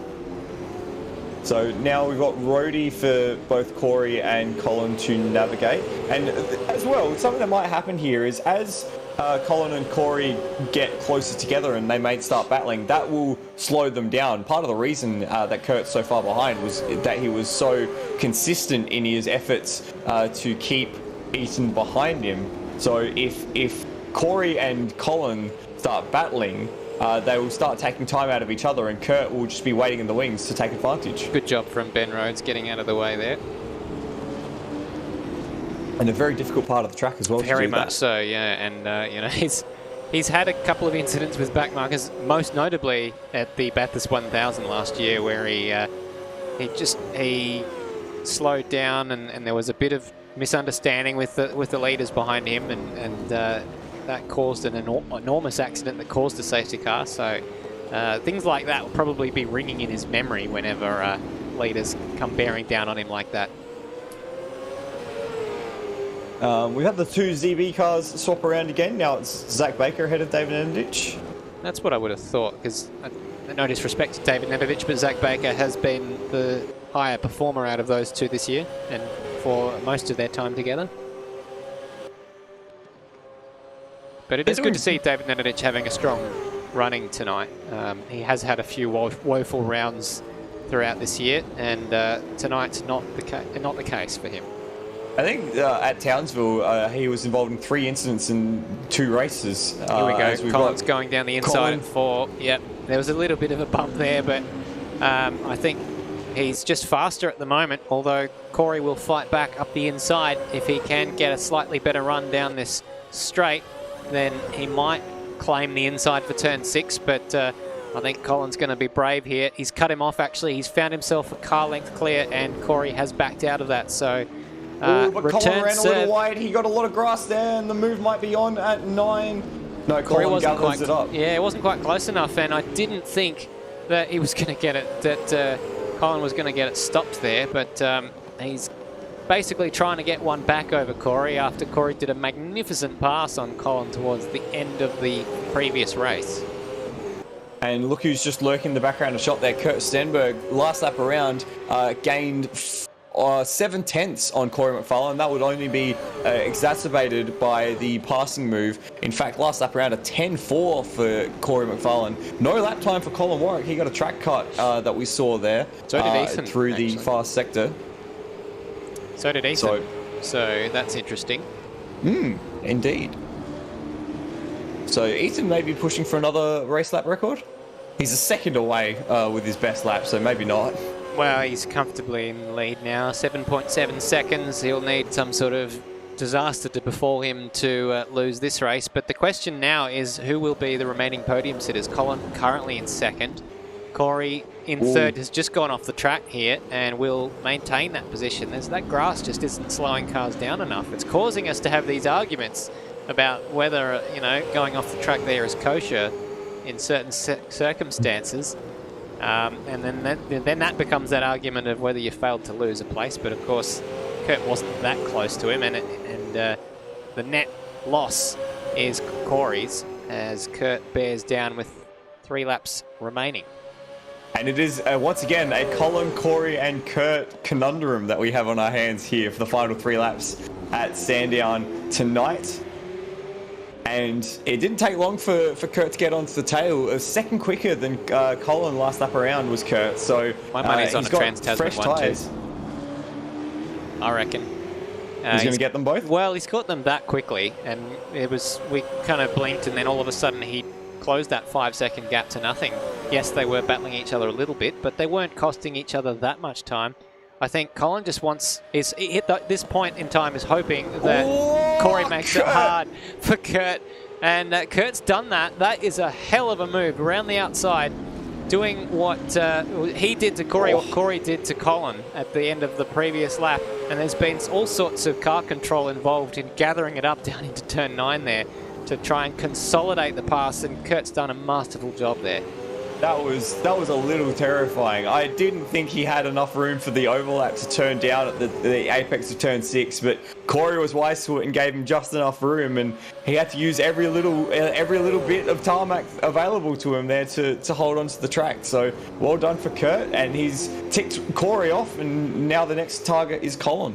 Yeah, Dano online saying kind of want to see a TTR 1-2, and well, I don't know. I feel like there's a good chance of that right now, given the mood that Kurt's in and the pace that he has, and apparently he's listening to us, which that beggars belief to me, but it seems to be working for him. Obviously not typing responses, but anyway, give us a flash of lights if you can hear us, Kurt. Oh, actually, that's against the rules, so I don't want to encourage breaking of the rules, especially in your own series. Yeah, it's poor form if an admin starts breaking the rules, isn't it? But does Colin have an answer right now? He just wants to keep his head down, and I'm sure he would like to hang on to this second place finish, but he doesn't want to end up in the fence. These are valuable points, and if there are any more absences for Dane Warren, then Colin is well placed to potentially nab an unlikely championship, especially at the moment leading by well, a handful of points, and extending that if he does tonight finish in second by another 100 and whatever it is, 100 and, I haven't got it in front of me, whatever second place is. They're strange points, aren't they? He's looking vulnerable at the moment. Kurt has got a little bit more tyre underneath him than Colin, to the tune of about 6 laps is the difference. So that would be getting exacerbated as the wear continues. It's only 2.5, well, a lap and a half left for Kurt to make this move. As Colin runs it a little wide, he has to try and come across the curb at turn 8. That didn't quite look like he got all the way across there, so he might have gotten a track cut for that one.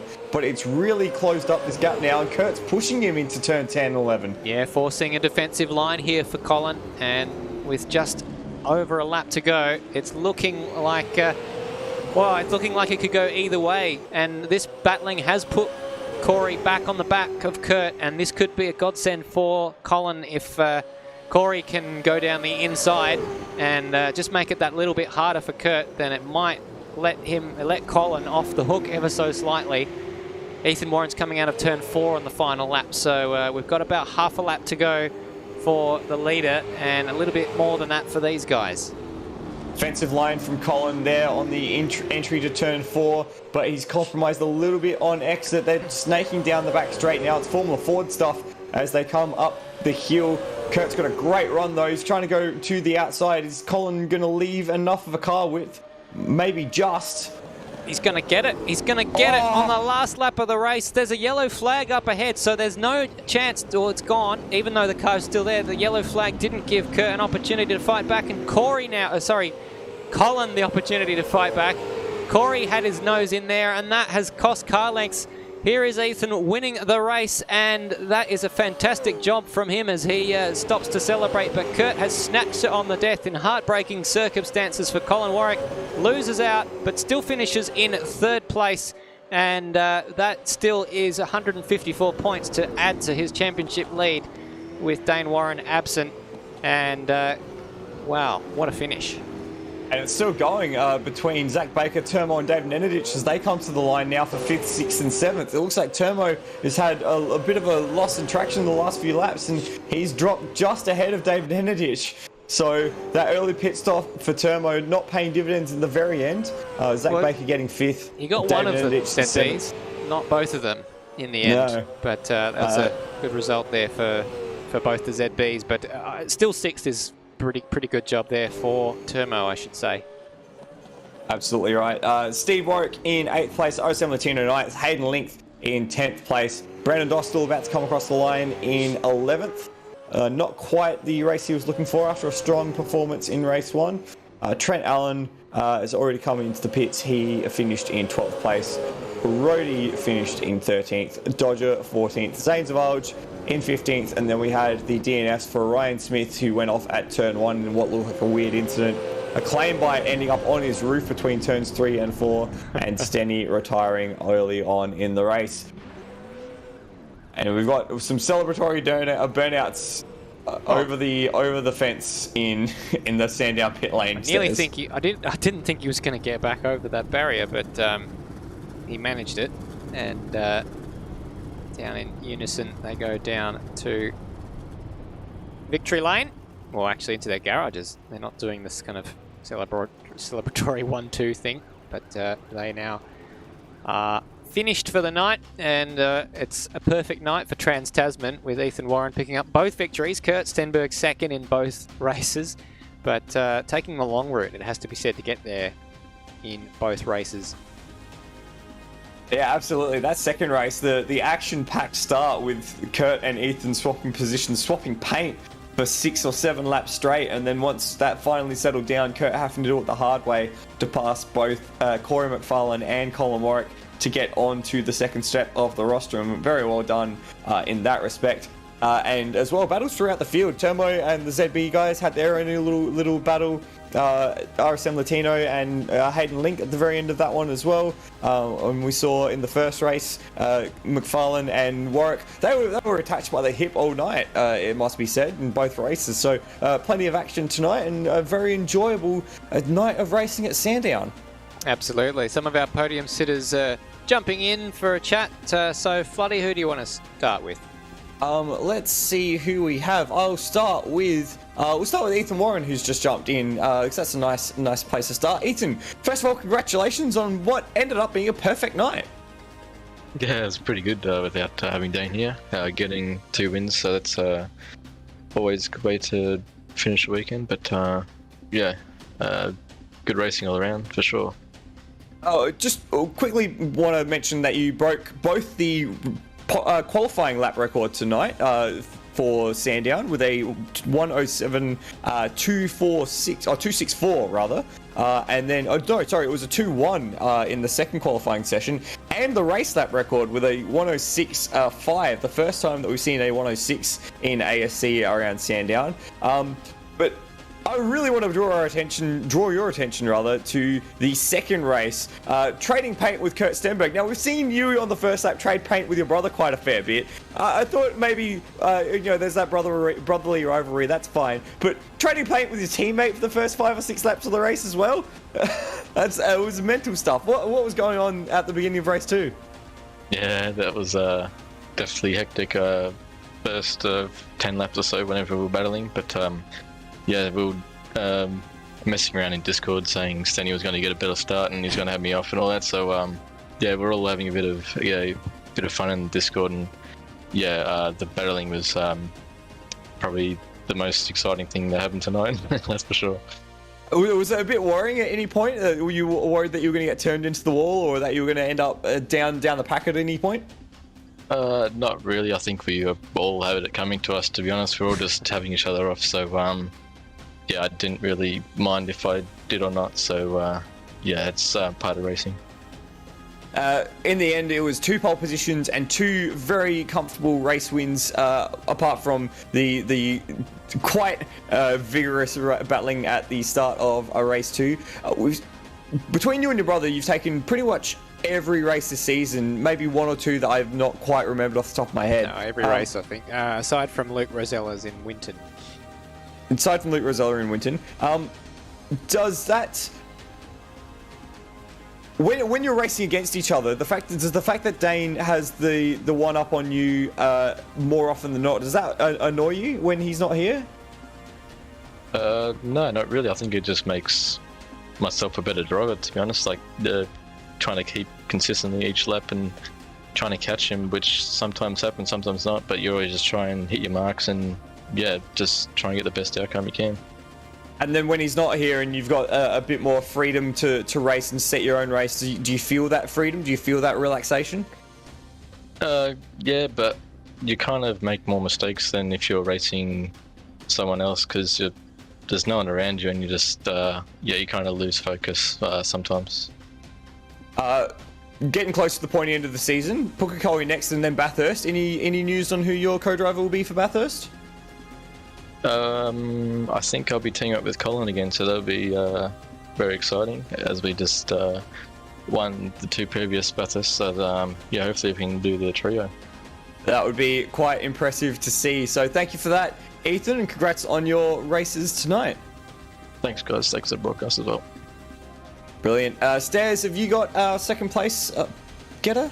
Yeah, so Kurt Stenberg second in both races, and if you look at the qualifying and the race sheets for both, it would seem like a pretty boring kind of race if you just looked at it on paper, because it was second to second, but that's not how it played out in reality. If you watch the races, you saw that you had a lot of battling in both races to get back to second place after getting undercut. So tell us how that was. Yeah, I'm very happy with tonight. 2 seconds, 2 seconds in quali. I wouldn't have expected that. I'm not really the fastest at Automobilista anymore, but it seems like Sandown's been a good track for me. And yeah, I just played the strategy of running long. I know these tyres are not the best when they come to the end of the run, so thought if you run long, you got the tyre advantage. And you know, I could have followed what they did in the first race. Yeah, fair enough, and came out in the same thing. But you know, I wanted to make sure I had a bit of tyre in there just in case there was a safety car or something that happened late in the race. And race 2, well, because of all the shenanigans at the start, I was basically forced into that strategy, I would say, I reckon. Yeah, well, we saw that those in that battle who, you know, pitted earliest were getting a bit of a jump on you, because you battling each other was costing you 1 to 2 seconds a lap. So were you conscious of that at the time? Yeah, I was conscious of that. That's why in the end I had to give up the fight. I mean, I saw an opportunity to try and win a race tonight, and that's what I went for. I'm not going to lie, I went for the opportunity to try and win the race.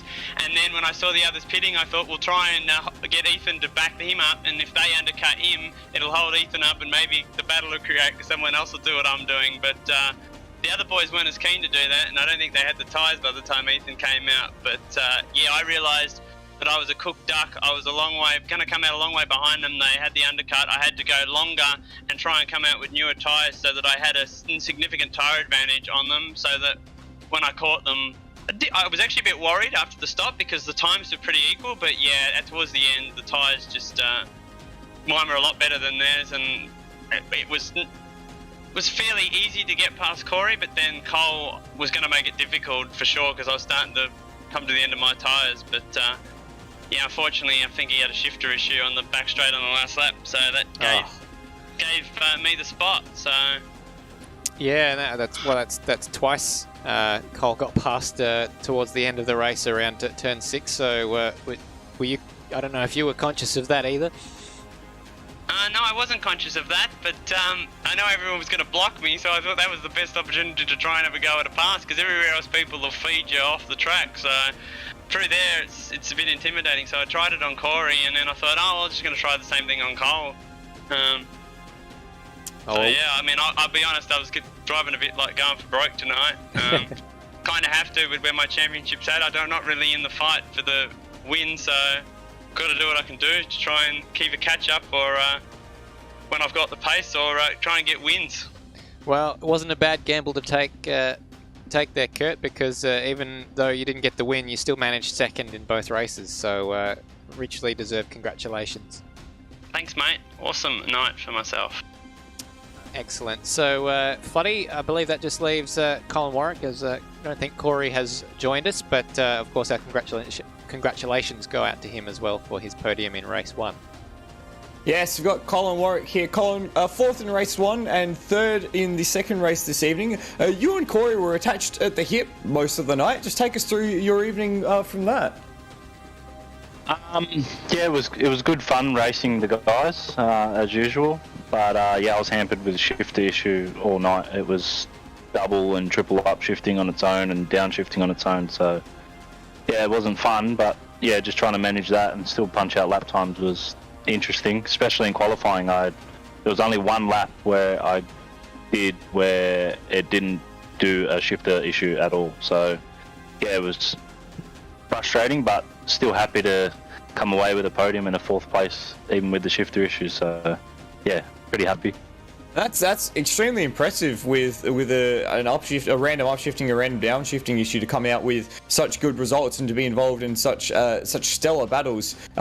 In that last race where you had Kurt stalking you all the way to the very end, and then Corey coming along for the ride, how worried were you that you were going to drop out to another 4th place?